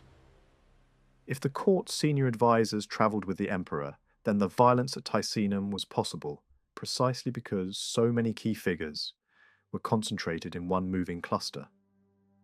The government, at least on this occasion, was not a static institution sitting safely in one capital. It was a travelling organism that followed the emperor. Once that organism was caught in the open, it could be destroyed in a single coordinated purge. The scene itself seems designed to break Honorius psychologically. Accounts describe killings unfolding near him, pleas made at his feet, and desperation that brought no mercy. The message was plain. Protection had evaporated, and the old order couldn't save its own men. In the confusion, Honorius withdrew to the palace, and at a later moment he is described stepping out into the city in stripped-down clothing, without the full regalia of state, trying to calm the troops directly. It is hard to know how much this reflected genuine initiative and how much was a brief, frightened attempt to seize control of chaos. Whatever the truth, it did not last. After that moment, authority slipped into the hands of the figure orchestrating events, and the emperor's role narrowed to survival. News reached Stilicho at Bononia while facts were still uncertain. At first, even his followers did not know whether Honorius had been killed. Some of the armed men with him, especially his allied troops, wanted to march immediately and punish the mutineers. Once it became clear the emperor was still alive, Stilicho chose restraint. He urged calm and started toward Ravenna.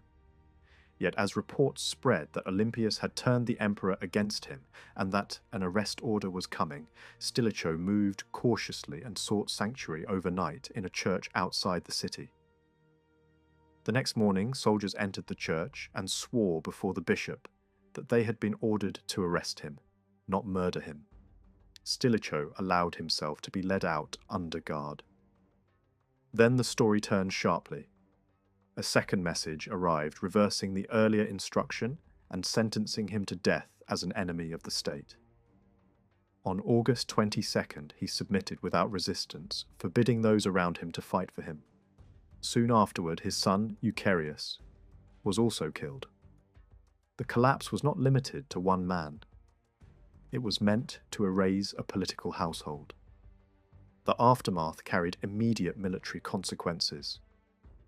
Many of the non-Roman allies who had served with Stilicho now saw the bond as broken. Their loyalty had been to a commander who paid them, led them, and protected their status. With him gone, and with the Roman court suddenly hostile, large numbers drifted toward Alaric. The result was not only a change in palace politics, but a transfer of armed manpower into the hands of a rival force that would soon press Italy again. The scale of crisis required to bring Stilicho down matters as much as the execution itself. Even after major victories, the Western government was still under strain. The invasion across the Rhine remained unresolved. The revolt in Gaul had not been contained. The unresolved dealings with the Visigoths created political poison at home. Senatorial cooperation was fraying. Multiple emergencies stacked on top of one another until the regime's leader was forced away from the court, managing military problems in the field while opponents worked on the emperor in his absence. This is the key point. Stilicho's fall was not simply the product of one invasion or one bad decision. The decisive vulnerability was separation. His authority depended on controlling access to Honorius and shaping the emperor's environment. A minister who could keep the emperor close could contain rival voices, absorb shocks, and prevent the palace from turning hostile. In 408, that control failed. The court became the battlefield, and Stilicho was not present to fight there. It is not impossible that the system might have recovered under different conditions. If the payment to Alaric had been managed without igniting elite resentment, and if Gothic forces had been redirected effectively against Constantine's regime, a temporary stabilization might have followed. But stabilization required a stable court. Once Olympius gained room to operate, rumour became a weapon. The accusation that Stilicho was preparing to replace Honorius with his own son was especially lethal because it transformed a long-standing partnership into a story of impending usurpation. It recast the Guardian as a threat and made preemptive violence look like defense of the dynasty. For all his dominance, Stilicho never solved the fundamental problem that haunted any non-imperial manager of an emperor: indispensability. He had built a government around himself, filled offices with his people, and bound himself to the dynasty through marriage. But he could not secure the future in a way that permanently removed fear. A grandson heir would have made him far harder to dislodge, because the stability of the imperial line would then be linked to his own household. That outcome never arrived. Without it, his only reliable protection was proximity, influence, and a court that stayed under his management. This also explains a striking feature of the coup. It targeted the proven commander, rather than the emperor. Honorius survived because he remained the irreplaceable piece. He was the legal and dynastic shield behind which power could be exercised. The system had trained elites to accept that the emperor could be passive, while the real work was done by a dominant figure at court. That arrangement did not die with Stilicho. It simply transferred to new hands once the old manager had been removed. Contemporary moral judgments later followed the same logic. Critics could describe the emperors as personally devout, while blaming the disasters of the age on the men who ran the machinery around them.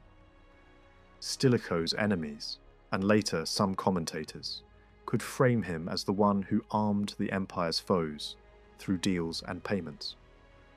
Whether fair or not, that kind of blame fits the political reality. The manager, not the emperor, was seen as the active agent responsible for outcomes. By August 408, Honorius was 23.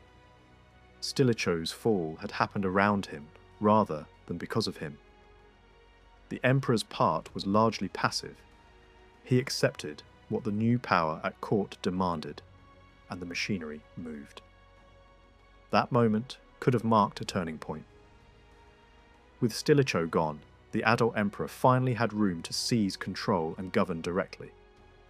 Yet nothing suggests that he tried.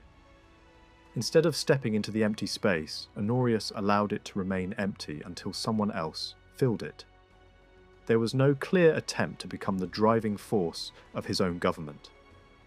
The court drifted, waiting for the next strong figure to take the position Stilicho had held for so long. That hesitation mattered because the Western state was already under strain. Removing the regime's most effective organizer did not calm the situation. It exposed how fragile it had become. What followed was a fast, unstable cycle. Ambitious ministers rose quickly, imposed new policies, then fell just as quickly.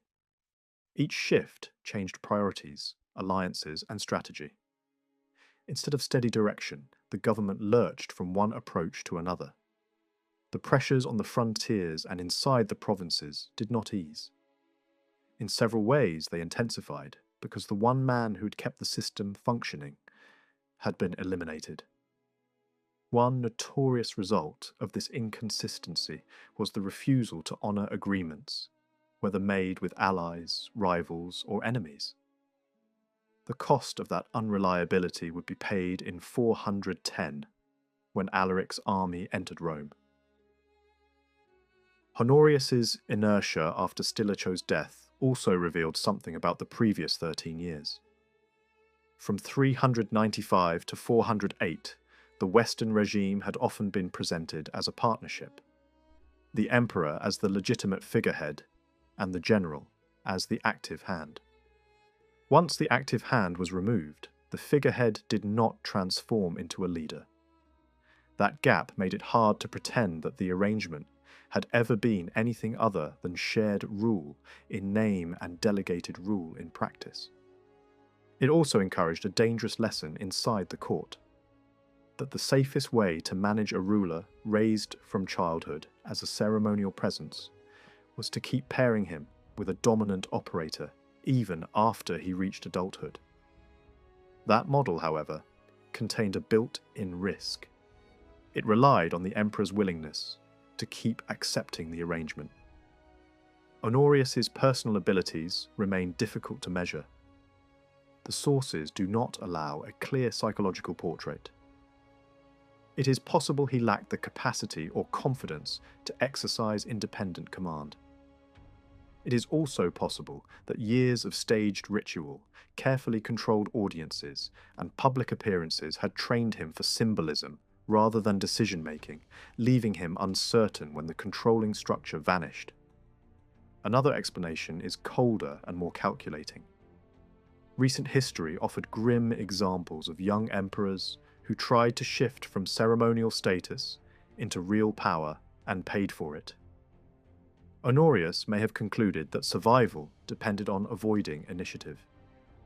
If rival factions were going to fight over control of the palace, letting them collide while the emperor remained still could be the safest strategy. After Stilicho's execution, the first man to seize the center of power moved with speed and brutality. The aim was not simply to replace a leader, but to erase a system. Court offices and appointments were brought under new control, mirroring the way Stilicho had once dominated access to power. A search began for anyone who might still carry loyalty to the fallen regime. Interrogations were used to force accusations and confessions. The effort to manufacture proof was relentless, even when victims refused to provide the desired admissions under extreme pressure.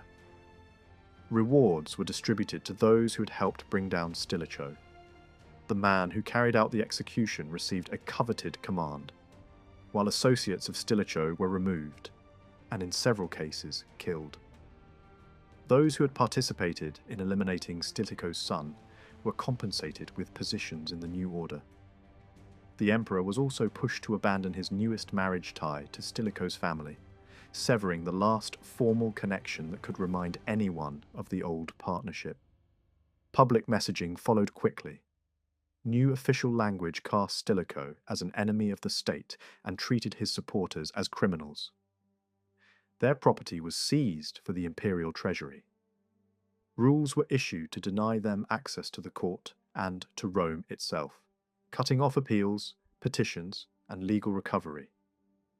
These measures were not only punishment, they were a strategy.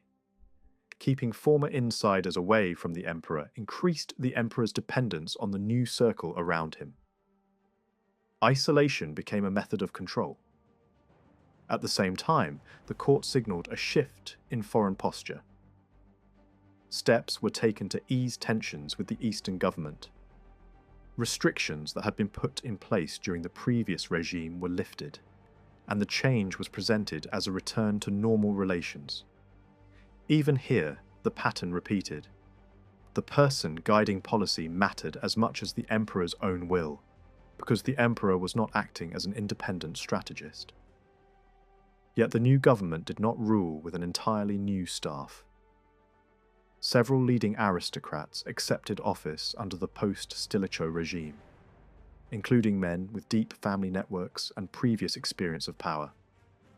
Their willingness to serve did not necessarily mean enthusiasm. It reflected political realism. In a world where careers depended on court favour, refusing high office could be dangerous. Elite allegiance continued to follow access to authority and the benefits it could distribute.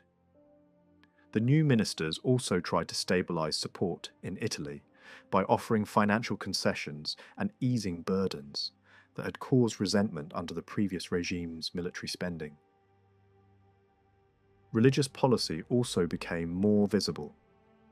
Honorius had long been presented as pious, and earlier proclamations had reinforced the privileges of the Church.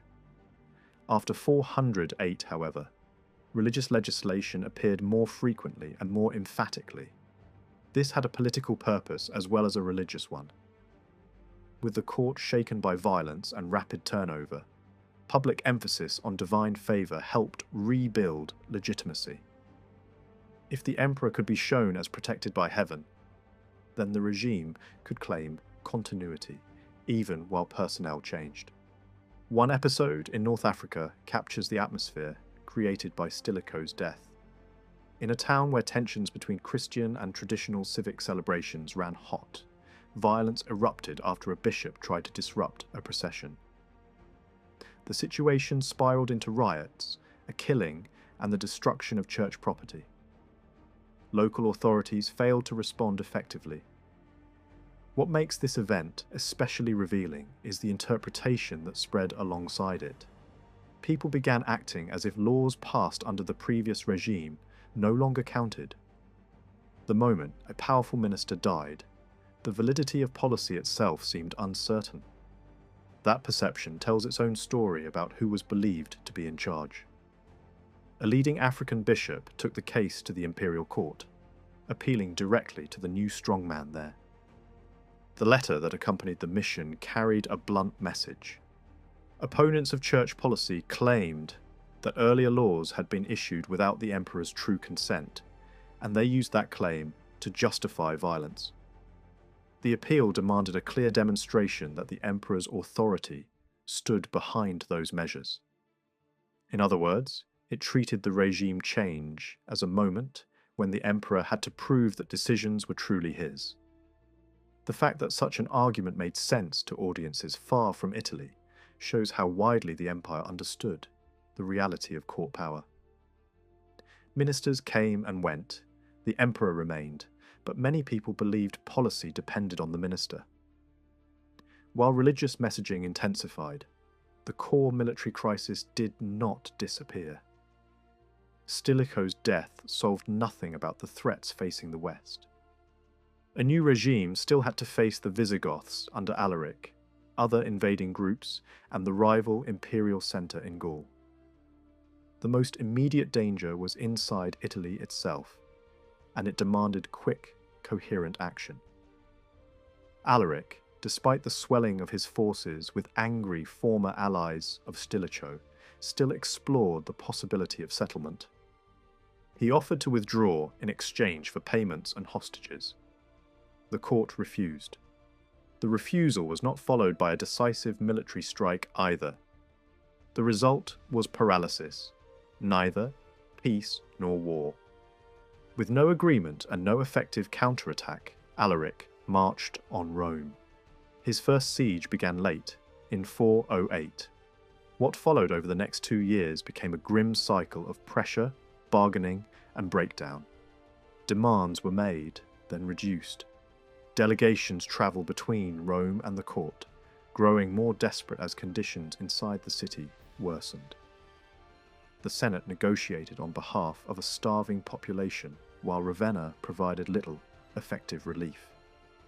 The court hesitated, reversed course, and delayed. Alaric tried multiple approaches to force a settlement, including the creation of a rival emperor chosen from the Roman elite, intended as a usable figurehead. Even that gambit did not break Ravenna's resistance. At last, in August 410, Rome was sacked. The city's wealth was looted and the emperor's sister was taken. Soon after, Alaric died and leadership passed to his successor, who moved the Gothic host and its high-value captive toward Gaul. Back at Ravenna, the same pattern continued. Regime changes in rapid succession. The first dominant minister fell from power within months. His replacement installed his own network and tried to negotiate, then shifted alignment when negotiations failed. Another replacement followed. Those who lost the struggle did not fade quietly. They were expelled, disgraced, or destroyed. The emperor remained insulated and intact, while the men who claimed the right to act in his name burned out one after another. That sequence underlined the strength of the system Stilicho had created. It had established the office of the man beside the throne as a prize, and after Stilicho's death, multiple rivals fought to occupy it. The sack of Rome also exposed deep fractures between imperial and senatorial interests. The Senate had been forced to deal directly with an enemy army because the court would not provide timely protection. Treaties negotiated under pressure were not ratified. Delegations to Ravenna were rejected or ignored. When Rome finally accepted the demand to proclaim a new emperor, it was partly because it felt abandoned. The choice of an adult senator as rival ruler carried its own symbolism. It pointed away from child succession and toward a leader who did not depend on guardians. Even so, the new emperor was meant to serve as a ceremonial tool, not a true commander, which only reinforces the irony. The empire was trapped in the politics of figureheads, while real power was contested elsewhere. Through all of this, Honorius did not emerge as an active decision-maker. He did not take the opportunity presented by Stilicho's death to become the central force of his own state. The result was inconsistency, and inconsistency proved fatal in an age of crisis. Powerful subjects who expected protection discovered that the priorities of court factions could diverge sharply from the needs of the provinces, and even from the needs of Italy itself. That gap is a structural weakness of figurehead rule.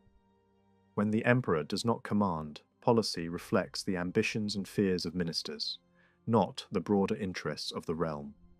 Even after Stilicho's execution, Italy's most visible danger remained the same. The Visigoths were still inside the peninsula, still a constant pressure point. But another crisis had been growing in the background, and Stilicho's death made it worse rather than better. In Gaul, Constantine III had built a rival power base that the court at Ravenna could not simply sweep aside. Before 408, there had been at least a rough plan forming. Stilicho had been gathering forces in northern Italy and may have hoped to turn the Visigoths into a tool, pushing them against Constantine's regime in the west. That idea collapsed the moment Stilicho was removed. Relations with the Visigoths deteriorated fast, and any possibility of using them as a controlled weapon disappeared with him. By early 409, Constantine moved from military success to political bargaining. He sent envoys to Ravenna insisting that he had not sought the purple, that soldiers had forced the title on him, and that he wanted pardon and recognition. The message was carefully shaped. It offered the emperor a way to save face while quietly admitting what everyone already knew. Constantine held the stronger hand. Ravenna lacked the troops and the money to launch a full campaign against a settled rival in Gaul. Honorius had little room to negotiate. The court effectively accepted the arrangement, sending the symbols of imperial office to its rival and granting him a formal place in the hierarchy. It was not an equal partnership born of goodwill. It was recognition wrung out by circumstance. For a time, the agreement held. Then, in early 410, Constantine made a move that could not be ignored. He started toward Italy, claiming that he meant to assist Honorius against the Visigoths. On the surface, the offer sounded plausible. Removing Honorius entirely would have risked provoking intervention from the Eastern Court, and Constantine may have calculated that cooperation could be safer than conquest. But the march carried an unmistakable warning. A rival emperor was now close enough to dictate terms face to face. That plan unraveled before it reached its goal. Constantine's own command structure began to crack. In Spain, one of his leading generals turned against him and promoted a new pretender. Constantine abandoned the Italian expedition and hurried back toward his base at Arles. The timing is telling. Back in Italy, another court faction was collapsing, and the overlap between these upheavals has raised suspicions that Constantine may have expected help from allies inside Honorius's circle. Whether or not that link was real, Constantine's retreat brought Honorius a breath of luck. The rebellion in Spain fractured the usurper's forces and reduced the immediate pressure on Ravenna. Still, the broader pattern remained bleak. The court was paralysed by internal struggle. One group replaced another, then fell, then was replaced again. In the short term, Honorius survived precisely because he remained a symbol rather than a commander. Rivals fought for influence around him, and when they lost, they paid the price. But that same passivity carried long-term risks. Each new clique brought new policies, new grudges, and new priorities, and the empire's crises did not wait for court politics to settle.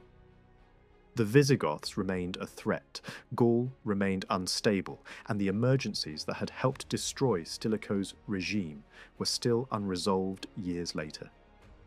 Out of that revolving door, a new figure finally emerged around 410 or 411, Flavius Constantius. Unlike the civilian power brokers who had come and gone, he was a professional soldier. He likely arrived in the West with imperial armies years earlier and built a career inside the military structures that Stilicho once dominated. The exact route of his rise is unclear, but his arrival marks a change in the tone of the regime. This was not another court manager living by intrigue alone.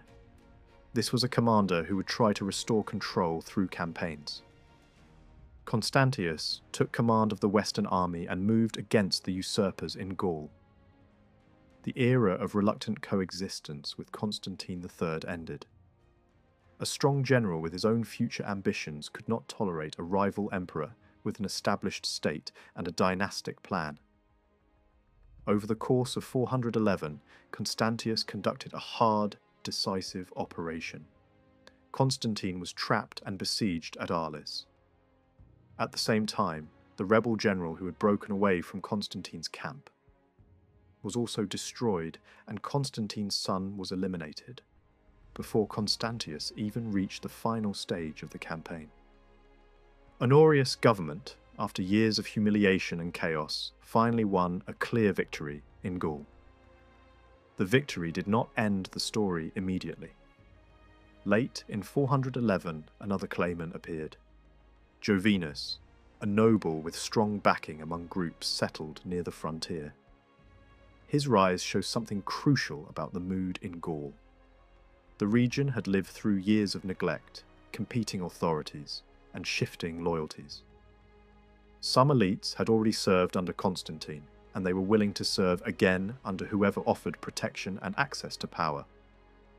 Jovinus's coalition was unstable, torn by rivalries among his supporters and by leadership miscalculations inside his camp. Athalf, now leading the Visigoths in Gaul, eventually turned against the usurpation and delivered Jovinus and his brother into Roman hands. Both were executed, and a number of prominent supporters were swept away with them. This episode matters for more than the battlefield result. It reveals a political reality in Gaul. Many landowners and officials no longer felt naturally bound to a distant court in Ravenna. They adapted to whoever was closest and strongest, whether Roman, rebel, or barbarian. It was not always ideological betrayal. Often it was survival. Refusing office under a dominant local regime could be dangerous, and accepting could be the only path to protect family, estates, and networks. Even when Honorius survived in Italy, the repeated crises and palace struggles had damaged loyalty in the provinces.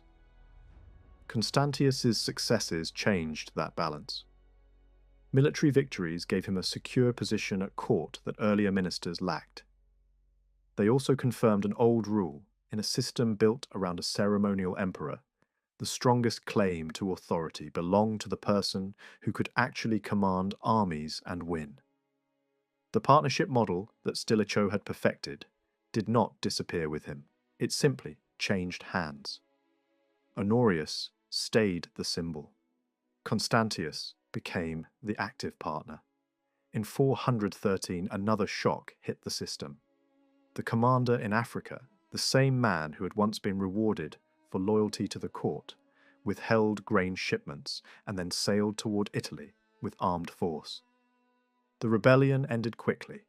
He was defeated, fled back to Carthage, and was executed. Yet the very fact that Africa could attempt such a move shows the atmosphere at Ravenna. Power was concentrated, contested, and unstable. With Constantius rising, other major figures may have felt threatened.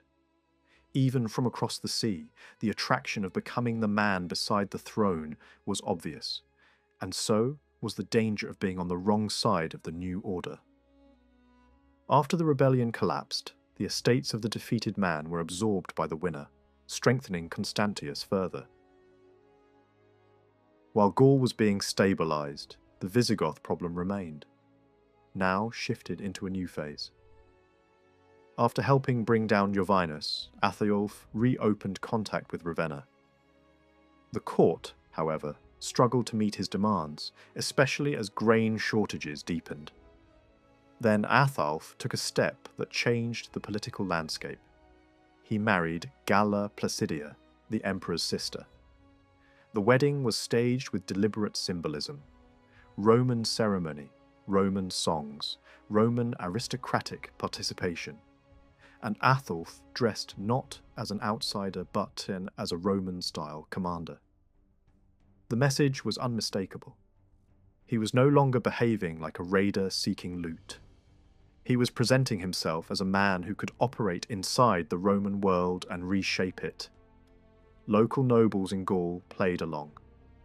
That willingness was not accidental. It reflected how abandoned many felt by Ravenna and how practical they had become. Working with the Visigoths, or with earlier usurpers, could seem more useful than waiting for distant help that never arrived. Landed wealth needed protection. Local influence needed a patron nearby. In this environment, authority was drifting closer to home, and the emperor's role, already ceremonial in practice, was becoming even more remote. For Ravenna, the marriage crossed a line. Constantius moved against Athiulf with strategy rather than pitched battle, sealing off the coastline and choking supply routes. Under pressure, the Visigoths withdrew towards Spain. Athiulf tried to defy Ravenna by raising a puppet emperor again, but blockade warfare squeezed his followers, damaged his standing, and fed internal tension. He was killed in a coup not long after. His successor, Wallia, chose negotiation over defiance. In 416, a settlement was finally reached. Placidia was returned. The Visigoths received a massive grain payment, and in exchange they agreed to fight Roman enemies in Spain on Rome's behalf. It was another victory for Constantius, and it tightened his grip on the government. By the later 410s, Constantius had done something remarkable. He had broken major usurpations, restored a measure of order in Gaul, and forced the Visigoths into a position where they could be used as a weapon rather than feared as an unpredictable threat. What makes that achievement more striking is the weakness of the West's resources. The field army was far smaller than it had been decades earlier, and many new units were not new at all, simply frontier garrisons reclassified and pulled into mobile service, leaving other borders thinner. Money was just as scarce. Italy had been battered by years of war and occupation. Tax burdens were reduced because whole regions were struggling to recover, and provinces like Gaul and Spain had spent years outside effective imperial control, generating little revenue for Ravenna. Even with victories, consolidation demanded compromise. Some territories were never truly recovered. Britain and parts of the northwest faded from imperial reach. In 418, the Visigoths were settled in southern Gaul after their campaigns in Spain. The decision was a calculated one, designed from a position of strength, placing a dangerous force where it could be monitored and used against other threats if needed. Yet it also meant that another slice of the Western world was no longer fully inside the old revenue system. Constantius also understood something Stilicho had understood. Military victories alone were not enough. The aristocracy mattered. Rebuilding loyalty required visible bridges between court and elite society. Young senators from famous families were brought into high financial and urban offices. Senior aristocrats were given major prefectures. Gallic figures appeared in central positions. signalling that Ravenna was no longer treating Gaul as merely a distant zone to be managed by outsiders. In Gaul itself, one of the most important moves came in 418. An annual council was established at Arles, drawing delegates from cities and provinces under the authority of the regional prefect. It offered local landowners a formal space to raise concerns and negotiate. The council served two purposes at once. It reassured elites that they had a voice, and it pulled their loyalties back toward the central government after years in which many had served rebels or accommodated barbarian power. The shift became visible in staffing too. More Gallic aristocrats began holding the top administrative post in their own region instead of Italians being sent north to rule them. And after Jovinus, Gaul did not produce another major usurpation for some time. That quiet was not an accident. It was the result of victories, bargains, and a deliberate effort to make the provinces feel connected again to a government that had seemed distant and unreliable. By the time Honorius was no longer a child, his reign still depended on a role he could perform without commanding armies, ceremony, religion, and the public image of legitimate rule. Court writers had long built his identity around appearances. Grand entrances into cities, formal celebrations, and carefully staged scenes that turned a young ruler into a figure of authority, even when real decisions were being made by others. From early on, public spectacle was not a decorative extra. It was the mechanism that kept the system believable. There is a revealing example from a ceremonial arrival at Milan late in the 390s. The emperor is described less like a political leader and more like a sacred object carried by soldiers, shining in ritual clothing and treated as a living symbol of divine favour. That kind of imagery mattered because it did double work. It made the boy's rule seem sanctioned from above, and it protected the man actually running the government, first Stilicho, later others, by wrapping the regime in a religious aura. As Honorius grew into an adult and remained largely inactive, that sacred framing did not fade. Churchmen and historians continue to explain survival and success as proof that the ruler enjoyed special protection. Even distant observers repeated the same idea. Rival claimants might rise, plots might spread, crises might multiply, yet the emperor endured in ways that seemed to confirm heaven's support. The Western court was not alone in promoting that message.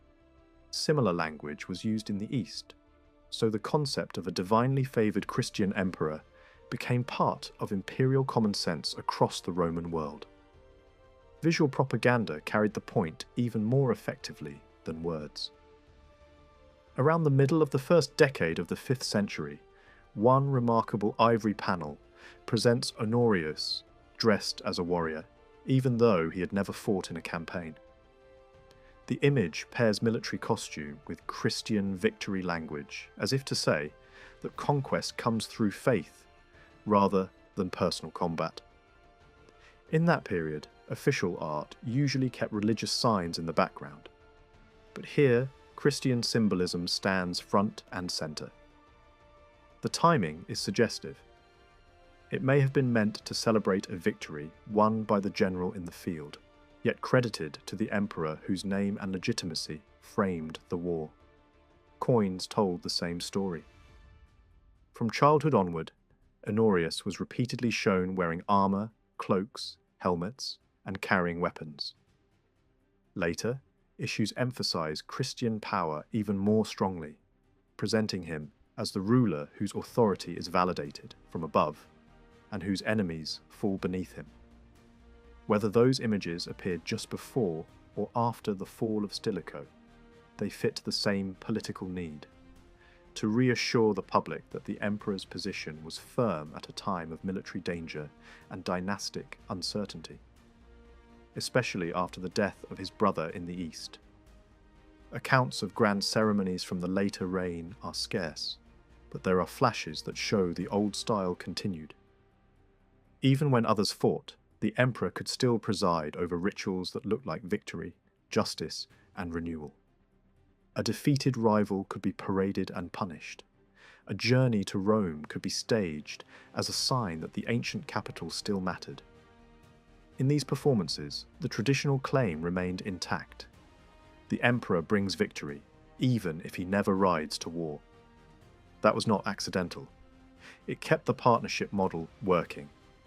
If the general and minister were the active arm of government, then the emperor's value lay in legitimacy, ceremony, and the spiritual guarantee that victories, won in his name, were part of a divinely ordered story.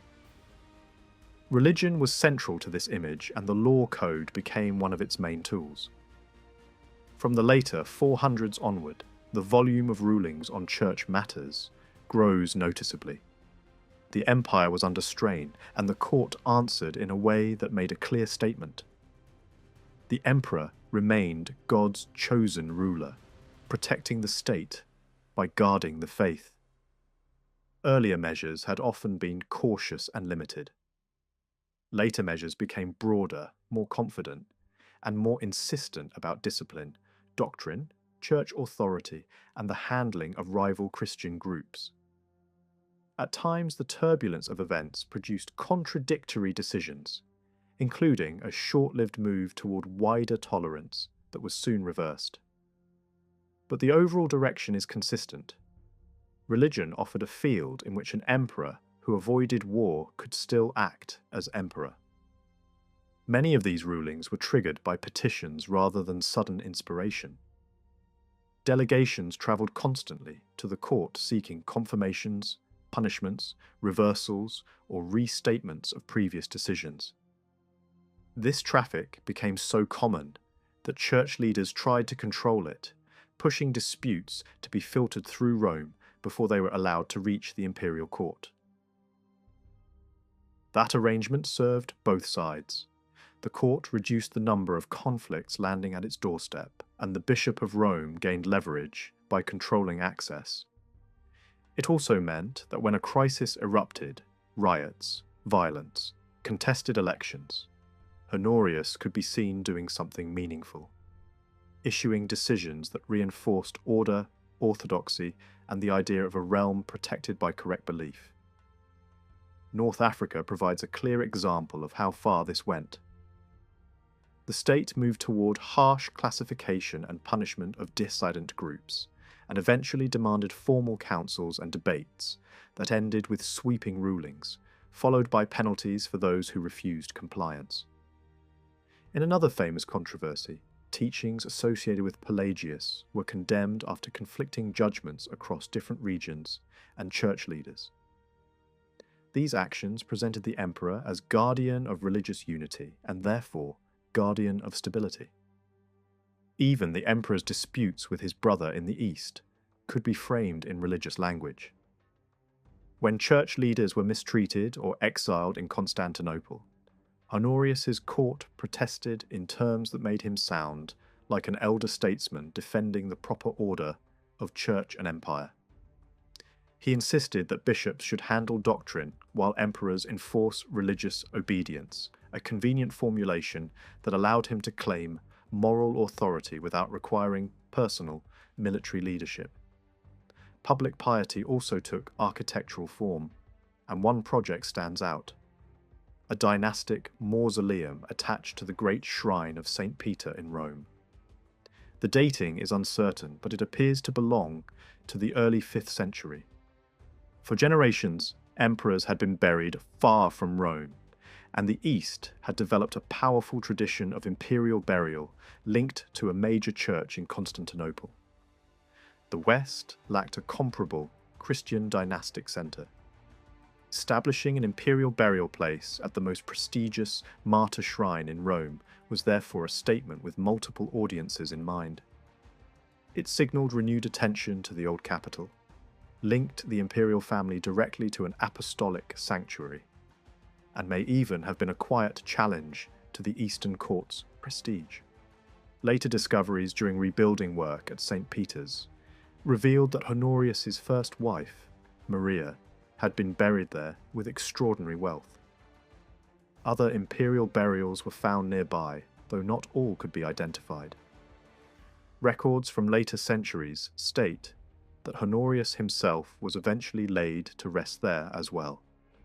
The details matter because they show how imperial Christianity could be made visible in a spectacular way. Funeral processions, lavish gifts, sacred space, and the theatre of a shrine that could turn dynastic memory into public religion. Long before popes regularly chose to be buried there, the imperial household had already made the Vatican Hill a stage for its own sacred legitimacy. All of this explains why the system endured as long as it did. By the early 5th century, Christian piety had become a guarantee of continuity and respectability for Roman rulers. For a child emperor and for an adult emperor who remained passive, that guarantee was not merely useful, it was essential. Honorius may not have been a public presence in church services after the very beginning of his reign, yet he did not need to be. Law, ceremony, official imagery, and major building projects could broadcast devotion just as effectively. While Honorius performed this symbolic and religious role, the active side of government shifted to the general who could win. In the aftermath of years of crisis, Constantius rose as the commander who restored a measure of stability. His method echoed Stilicho's in the broadest sense: success in war, then a tighter grip on the court, then a deeper bond with the dynasty through marriage. After victories in Gaul, Constantius received the honours that signalled a man moving beyond ordinary command. Repeated consulships elevated him above the usual ranks. A high court title, still unusual for a general, marked him as more than a battlefield officer. Even official art began to pose him in ways that looked uncomfortably close to imperial authority, with defeated enemies placed beneath him. The decisive step came when he married Galla Placidia. This marriage had enormous political value. Placidia was not merely a princess, she was the most powerful marital prize in the West. Leaving her unattached meant leaving open the possibility that a rival could gain privileged access to the court and threaten Constantius's dominance. The marriage also pointed toward the one thing Honorius lacked: an heir. Placidia was still young enough to bear children, and in a dynasty built on bloodline legitimacy, producing the next emperor was the closest any minister could come to becoming indispensable. Children came quickly. First a daughter, then a son, Valentinian, who could be presented as the future of the Western house. With that birth, Constantius's position became stronger than Stilicho's had ever been. Stilicho had tried to anchor himself through a daughter's marriage and hoped for a grandson who never arrived. Constantius secured the bloodline itself. Once the heir existed, the partnership could be reinvented again. Not merely a general serving a legitimate ruler, but a family man whose household now contained the next emperor. The honours followed in rapid succession. Another consulship, then at last, elevation to co-emperor. Reports suggest Honorius did not welcome sharing the purple, but resistance could only go so far. Constantius's rise shows a careful calculation. It was safer to be raised through a formal act of the reigning emperor than to seize power through open force. A peaceful elevation preserved the sacred legitimacy that had been attached to Honorius since childhood, and extended it to the new partner. Placidia received her own elevated status, and the infant heir was publicly marked out with titles that made his claim unmistakable. For a moment, the future looked unusually secure. 2 adult rulers, a dynastic successor, and a state that had begun to recover from the worst chaos of the previous decade. It even seemed possible that the empire might avoid another long minority reign, because the new heir had powerful adult protectors. When Flavius Constantius died, the calm he had forced onto the Western court began to dissolve almost immediately. A decade of victories and firm control had produced a government that looked stable from the outside, but it rested on one man's authority. Like many figures who climbed to the top in a closed political system, Constantius had not cultivated an obvious replacement. The safest successor, from his point of view, was not another ambitious adult, but his own small son. That meant the officials still in place during 421 were, for the most part, men shaped by his patronage and dependent on the order he had built. Once that order lost its architect, the court did not smoothly transition into a new phase. It reverted to a familiar pattern: sharp factions fighting for the space beside the throne. Honorius did not step forward to fill the gap. He had failed to do so after Stilicho's removal, and he did not do so again after Constantius. By this stage he was no novice, an emperor in his late 30s who had held the title for almost 3 decades. Yet the moment that should have marked a final shift from ceremonial ruler to active master of policy never arrived. Whether this was inability, calculation, or habit hardened into instinct, the result was the same. Power once more became something contested around him rather than exercised by him. His sister, Galla Placidia, understood what this meant. With Constantius gone, the security of her children, especially her son, the only clear dynastic future available to the Western court, became dangerously uncertain. She tried to keep her brother close, to dominate access, to prevent rivals from isolating the emperor and turning him into a weapon against her. The attempt caused scandal and provoked backlash. In the atmosphere of suspicion that followed, enemies at court worked to poison Honorius against her. Her remaining bodyguard, men who had once served the Visigoths during her earlier years, became a convenient target. Disturbances in Ravenna were blamed on them, and the court's hostility reached a breaking point. Placidia and her children were pushed out of the western capital and sent east, to Constantinople, sometime around late 422 or early 423. The exile of the emperor's own sister, along with the removal of the only viable heir, shows how quickly the court returned to ruthless, short-term maneuvering once the strong hand of Constantius disappeared.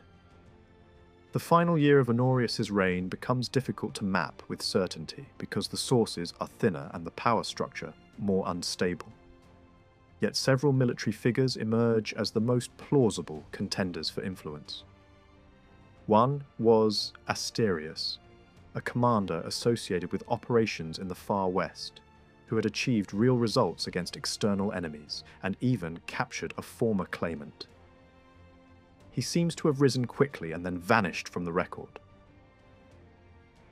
Another was Castinus, sent on major campaigns and prominent enough to be considered a likely centre of authority.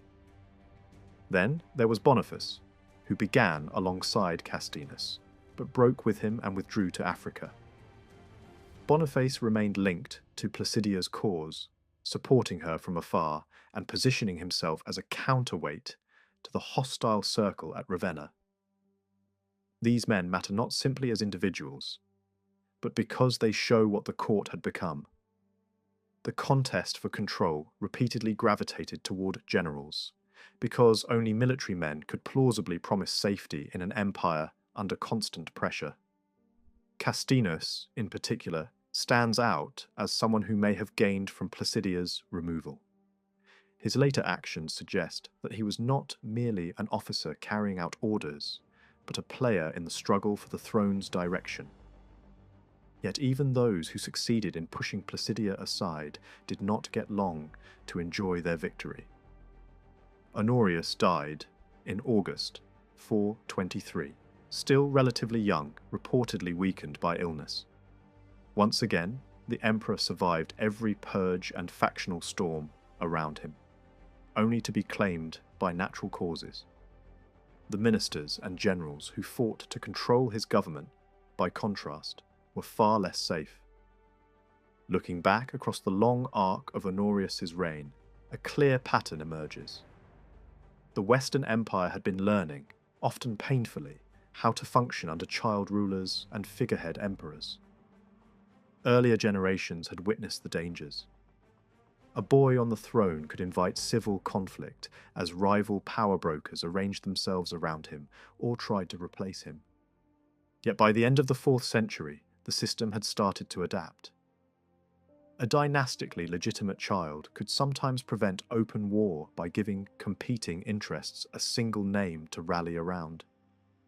Even if real authority rested elsewhere, that did not eliminate conflict. It redirected it inward, into the palace and the court, where factions fought for proximity rather than marching rival armies against each other.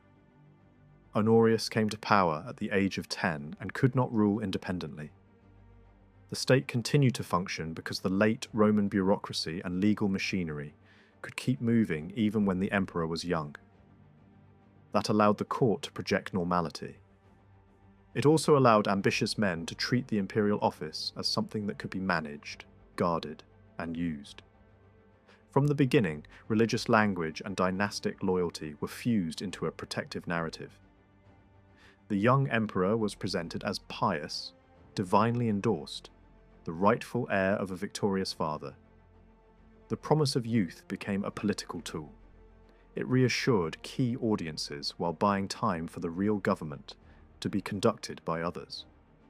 Stilicho exploited that environment with exceptional skill. The regime he built depended on a partnership image.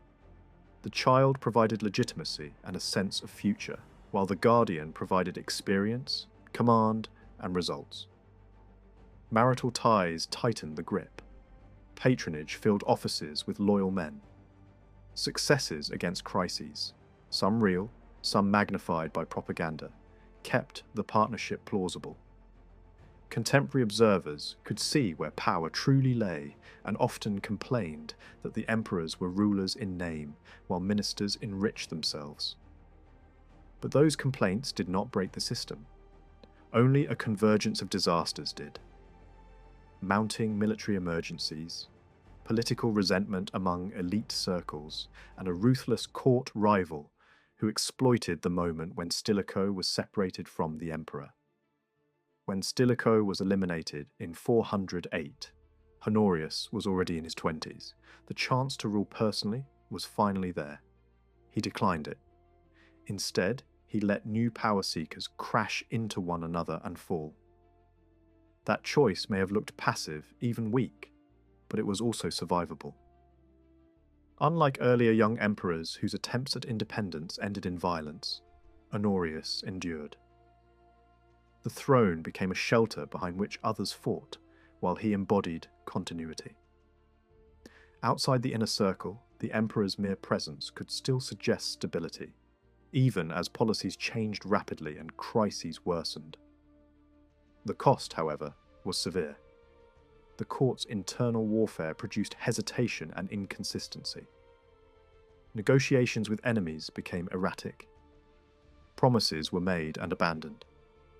The empire's needs were often subordinated to factional advantage. The consequences were not abstract. Italy suffered, provinces drifted, and catastrophe could follow. Constantius restored a measure of order by repeating the same basic model, but with greater success. He won decisive campaigns, rebuilt ties with elites, and forced workable arrangements with hostile groups. He also achieved what Stilicho could not. He tied himself to the dynasty through marriage and produced a male heir, then finally reached co-emperorship through a formal elevation rather than naked seizure. That made the partnership structure stronger than ever. Honorius remained the ceremonially legitimate centre, while the active partner handled war and administration. The system had, in a sense, matured into a stable method of rule. Then Constantius died, and the weakness underneath the stability was exposed again. Honorius did not transform into an active ruler. The court returned to rivalry and suspicion. Placidia was expelled. Key military men took positions like chess pieces across the map. The emperor's death in 423 ended the long experiment of a child who never truly stopped being a figurehead. At that moment, the Western future was far away from Ravenna. The heir, still a small child, was in Constantinople with his mother and sister. If the West wanted a dynastic continuation, it would require enormous effort, men, money, political will, to bring the boy back and place him on the throne. The reputation of this next emperor would later be dragged down by hostile portraits and scandalous stories. Many judgments would brand him idle, careless, obsessed with pleasure, and unworthy of the imperial burden. Tax remissions granted during his reign would be portrayed as weakness, as if mercy and fiscal concession were simply failure. Yet such verdicts often ignore the political world that had been created before the boy ever wore a crown. By the time this new child entered the story, the Western imperial office had already been reshaped by decades of managed rule. The emperor's public function had become narrower, more ceremonial, more religious, more symbolic, while the active work of survival increasingly depended on a dominant general. That does not excuse later failures, but it changes what an effective emperor could realistically be inside that system. Actions that remain visible, law, church politics, arbitration of disputes, the public performance of legitimacy, gain a different weight when the office itself has been constrained. Understanding the next reign requires following events carefully through scattered evidence, laws preserved in codes, fragments of court poetry, brief notices in chronicles, and later narratives written from outside the Western experience. Those later voices often judge the West through the certainty of hindsight, knowing that the Western Empire would vanish within a few decades. But a closer view shows a more complicated picture. Even under severe strain, the Western state could still fight. Armies could still win battles. In many regions outside Africa, a partnership between emperor and general could still impose order for years at a time.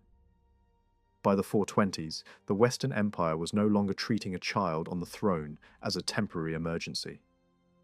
A full working model had formed, one that looked nothing like the older ideal of a single adult emperor directing everything himself. The new pattern relied on an arrangement that had become familiar at court. A young ruler who embodied legitimacy, and a dominant general who carried the burden of action. That partnership had become almost routine, an expected way for government to function when the emperor was too young to rule. Yet the path that led Aetius into the role of Valentinian III's chief manager was not straightforward. Rivalry among powerful commanders was inevitable, because the court had learned to expect competition for the position beside the throne. But Aetius, becoming the man who ultimately prevailed, was not guaranteed. Another complication was the Eastern Empire. Constantinople did not simply launch Valentinian and then lose interest. Once the East decided to invest in him as the Western future, it committed not only soldiers but administrative effort, long-term planning, and political capital.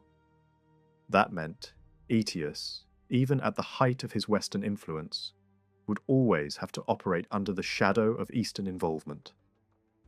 The East had to tolerate his rise, but his dominance was never completely free from Eastern pressure. Valentinian III's rise to power itself shows how valuable child emperor rule had become in late Roman politics. The decision to place a very young boy on the Western throne was not merely a reflex of bloodline loyalty. It was a calculated choice made by experienced political actors who believed a child ruler could serve the state's needs if handled correctly. In 424, the Eastern government under Theodosius II chose to spend heavily to shape the West's future. Eastern involvement in Western affairs had precedents. Costly interventions earlier in the empire's recent past, tense standoffs over Western military moves, and even emergency support sent when the West was under siege. But this time, the Eastern Court acted for a different purpose. It intervened not to avenge a dead emperor, but to install a 5-year-old with a strong dynastic claim. For a court that counted resources carefully, that choice demands an explanation. By the time Valentinian became emperor in 425, the empire had decades of practice. Nearly 60 years had passed since the accession of young Gratian, and about 50 since the proclamation of Valentinian II as a small child. Across those decades, officials and officers had lived through minority regimes and learned how they worked. The Eastern Court had its own deep familiarity with the same phenomenon. Theodosius II himself had entered imperial life as an infant and spent his childhood under a managed government. His court understood, better than most, how to stabilize rule around a boy in purple. Even so, placing Valentinian on the Western throne would be harder and more expensive than previous child accessions.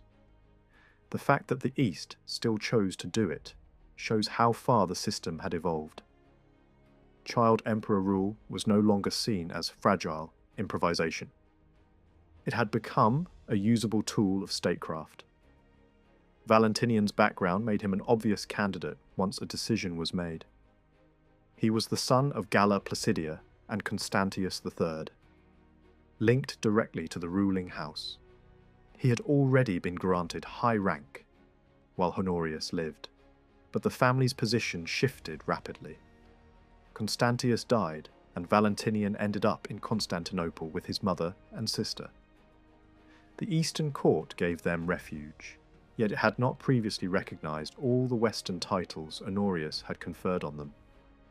That earlier reluctance mattered, because it shows the East did not automatically treat the Western branch's internal decisions as binding. After Honorius died, the West did not remain leaderless for long. Without a visible Theodosian in Italy, a new regime emerged.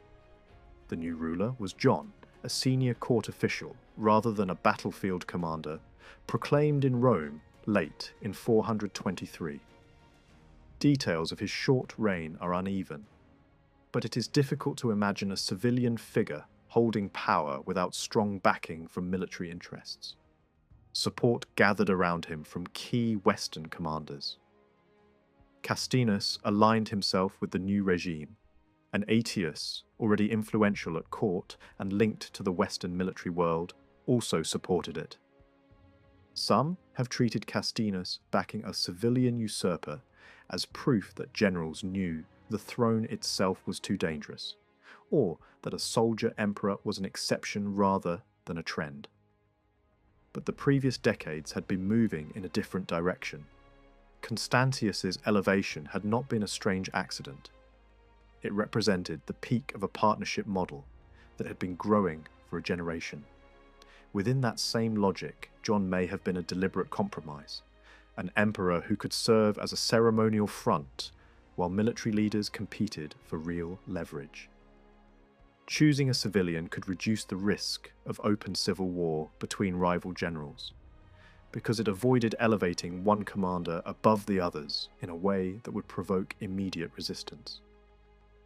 The aim was familiar: preserve the balance that had worked before with a symbolic emperor and a strong military partner. How far John's authority reached remains hard to measure. Signals from Italy itself are mixed. Though proclaimed in Rome, his court moved to Ravenna. Outside Italy, support appears even shakier. In Gaul, his top official was killed in unrest at Arles. In Africa, grain shipments may have been disrupted, suggesting resistance from key provincial powerholders. The larger lesson was already known from earlier crises. A figurehead emperor might suit the palace and some military factions, but not every regional interest group or aristocratic network.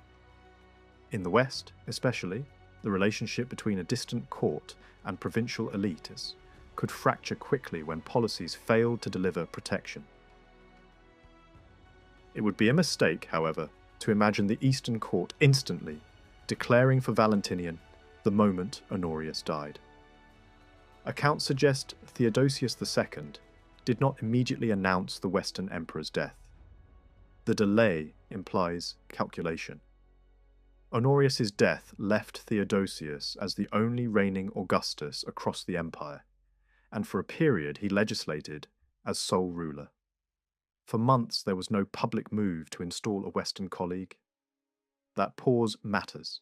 It shows that the East weighed its options, including the possibility of leaving the West without a separate emperor for longer than anyone expected. There is a popular dramatic reading that the Western imperial family in Constantinople must have feared for their lives during this delay. That interpretation does not fit the cold logic of imperial politics. If the Eastern Court wanted to neutralize Valentinian, it could have kept him quietly in Constantinople, without bloodshed, scandal, or instability. Killing a child prince would have been a needless disaster in public perception. The more realistic explanation is simpler. The East hesitated because intervention would be expensive, risky, and uncertain. Speculation exists that the East initially explored some arrangement with Castinus, possibly expecting him to act as a kind of Western deputy, while remaining loyal to Constantinople. But the evidence for such a clean deal is weak. If Castinus expected an Eastern-backed partnership, events moved too fast for it to hold. John's proclamation came only months after Honorius's death. Whatever private approaches were made, the political reality in Italy hardened quickly into a new regime seeking recognition. The turning point came when John reached out to Constantinople for legitimacy. He had already tried to present himself as compatible with the Eastern Emperor by using imagery that associated both names. But the Eastern Court refused to play along. John's envoys were arrested and removed from influence rather than welcomed as partners. That refusal revealed the limits of compromise. Theodosius could not easily control the West from Constantinople through a cooperative usurper. And if recognition was granted, the West might slip away permanently from dynastic oversight. It was at this stage, when the West looked as if it could be lost unless action was taken, that the Eastern Court committed to Valentinian.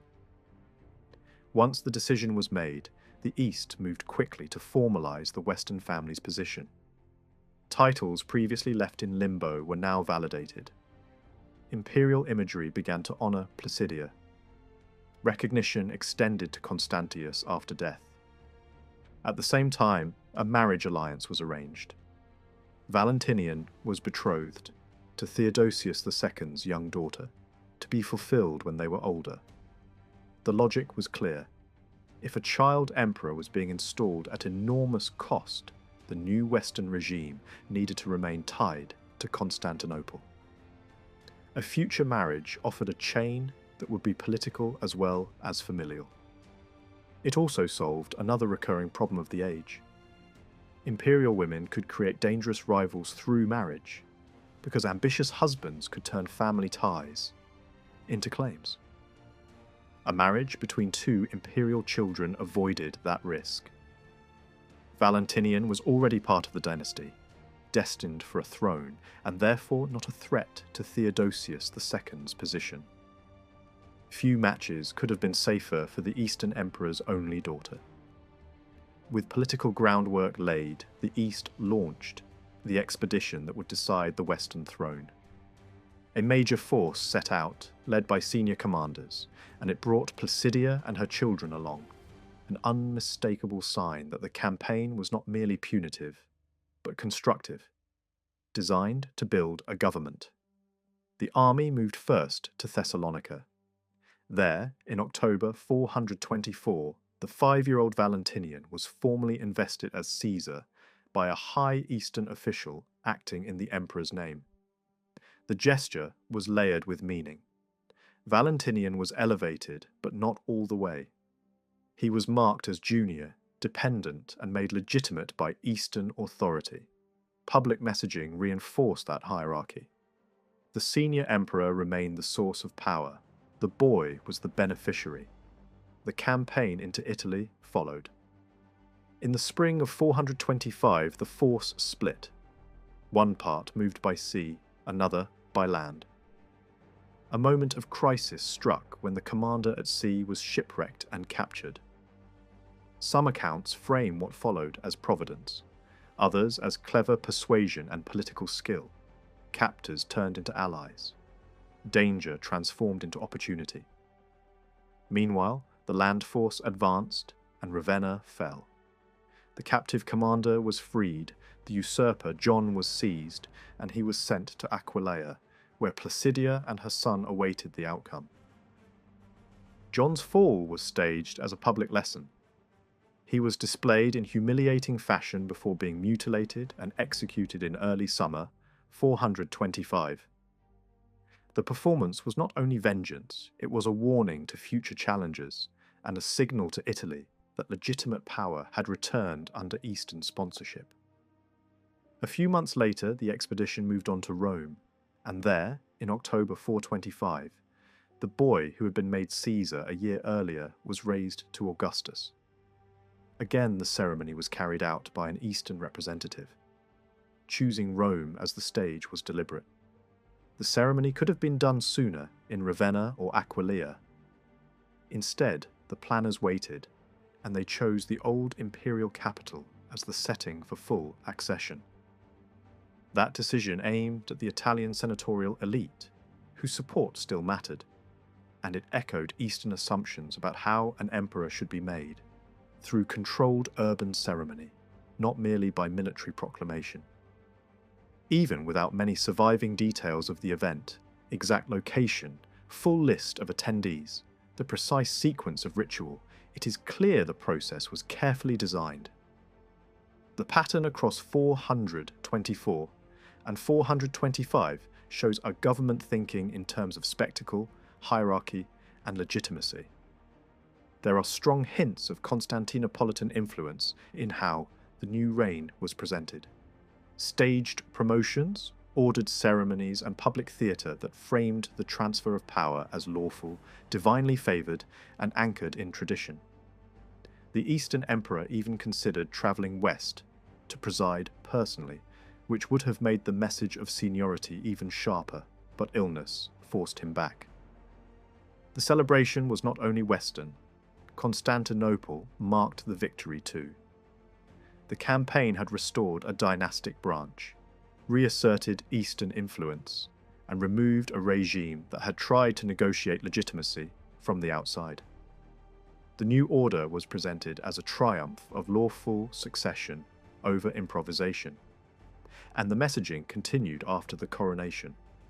Coins and public imagery emphasized joint imperial solidarity while making the boy's subordinate status obvious. Even as Augustus, the child was depicted alongside the adult Eastern emperor in a way that highlighted scale, seniority, and the source of authority. The message was consistent. The West had an emperor again, but his throne had been rebuilt through Eastern power. Valentinian's rise in the West was, in the clearest sense, a victory for the ruling dynasty. Yet the story was not only about bloodline. The Eastern court had hesitated before committing itself, and once it chose action, it paid an enormous price to make the change real. Removing an adult ruler who had military support and replacing him with a 5-year-old was a gamble, even in an age already familiar with child emperors. The fact that the Eastern leadership took the risk suggests a calculation that went beyond family loyalty. After establishing the Western regime, the Eastern government did not withdraw its influence. Having invested heavily in placing Valentinian III on the throne, Constantinople expected to shape the new administration. Eastern forces remained in the West to secure the transition. Eastern officials supervised key ceremonial steps, and early military appointments likely reflected Eastern selection. The new Western government, therefore, began under strong Eastern direction, with cooperation between the two halves of the empire clearly unequal in balance. Because Valentinian was a child, real authority did not lie with the emperor himself. His mother, Galla Placidia, played an important public role, appearing in official imagery and representing dynastic continuity. But her formal power was limited.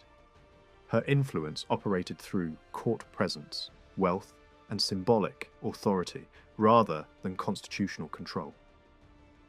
Religious patronage and imperial imagery under her sponsorship emphasized divine protection and dynastic legitimacy, reinforcing the idea that the new regime represented continuity rather than foreign imposition. Valentinian's sister was also elevated to high rank, creating additional security for the dynasty in an uncertain political environment. At the same time, the Western government worked to secure support from Italy's powerful aristocracy.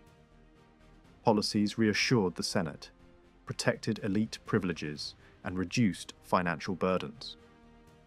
Religious measures reinforced Christian legitimacy, while legal reforms presented the new regime as orderly and lawful.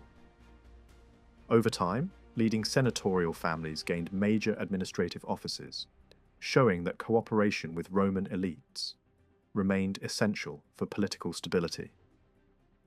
Yet the greatest challenge came from the military sphere. The rise of Aetius transformed Western politics. With strong connections to the Huns and access to external military support, he could not easily be controlled by the court. After a series of conflicts with rival commanders, shifting alliances and repeated negotiations, Aetius emerged by the early 400s as the dominant military authority in the West. He did not seek the throne itself, but ruled as the essential commander behind a largely ceremonial emperor, reflecting a broader shift in imperial politics where generals exercised real power while emperors embodied legitimacy. Eastern involvement continued throughout this period.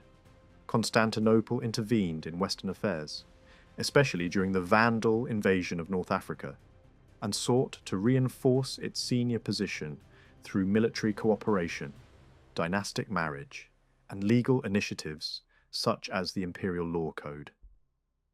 These actions emphasized Eastern authority and presented the West as a partner under guidance rather than an equal power. Meanwhile, Aetius maintained his dominance through successful campaigns, particularly in Gaul, where he secured frontiers and gained widespread recognition as the empire's primary defender. Provincial appeals and foreign diplomacy increasingly treated him, rather than the emperor, as the figure capable of decisive action. His authority rested on military success, personal networks, and earlier alliances with the Huns, though the loss of Hun support later reduced his strategic leverage. By the 440s, the Western system had taken a clear shape. The emperor served as a symbol of dynastic and religious legitimacy.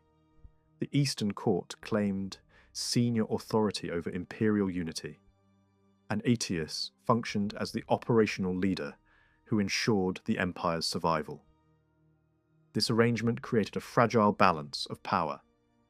As Valentinian matured into adulthood, uncertainty grew over whether he would accept a ceremonial role or attempt to assert greater authority, raising tensions within a political system built on partnership rather than direct imperial rule.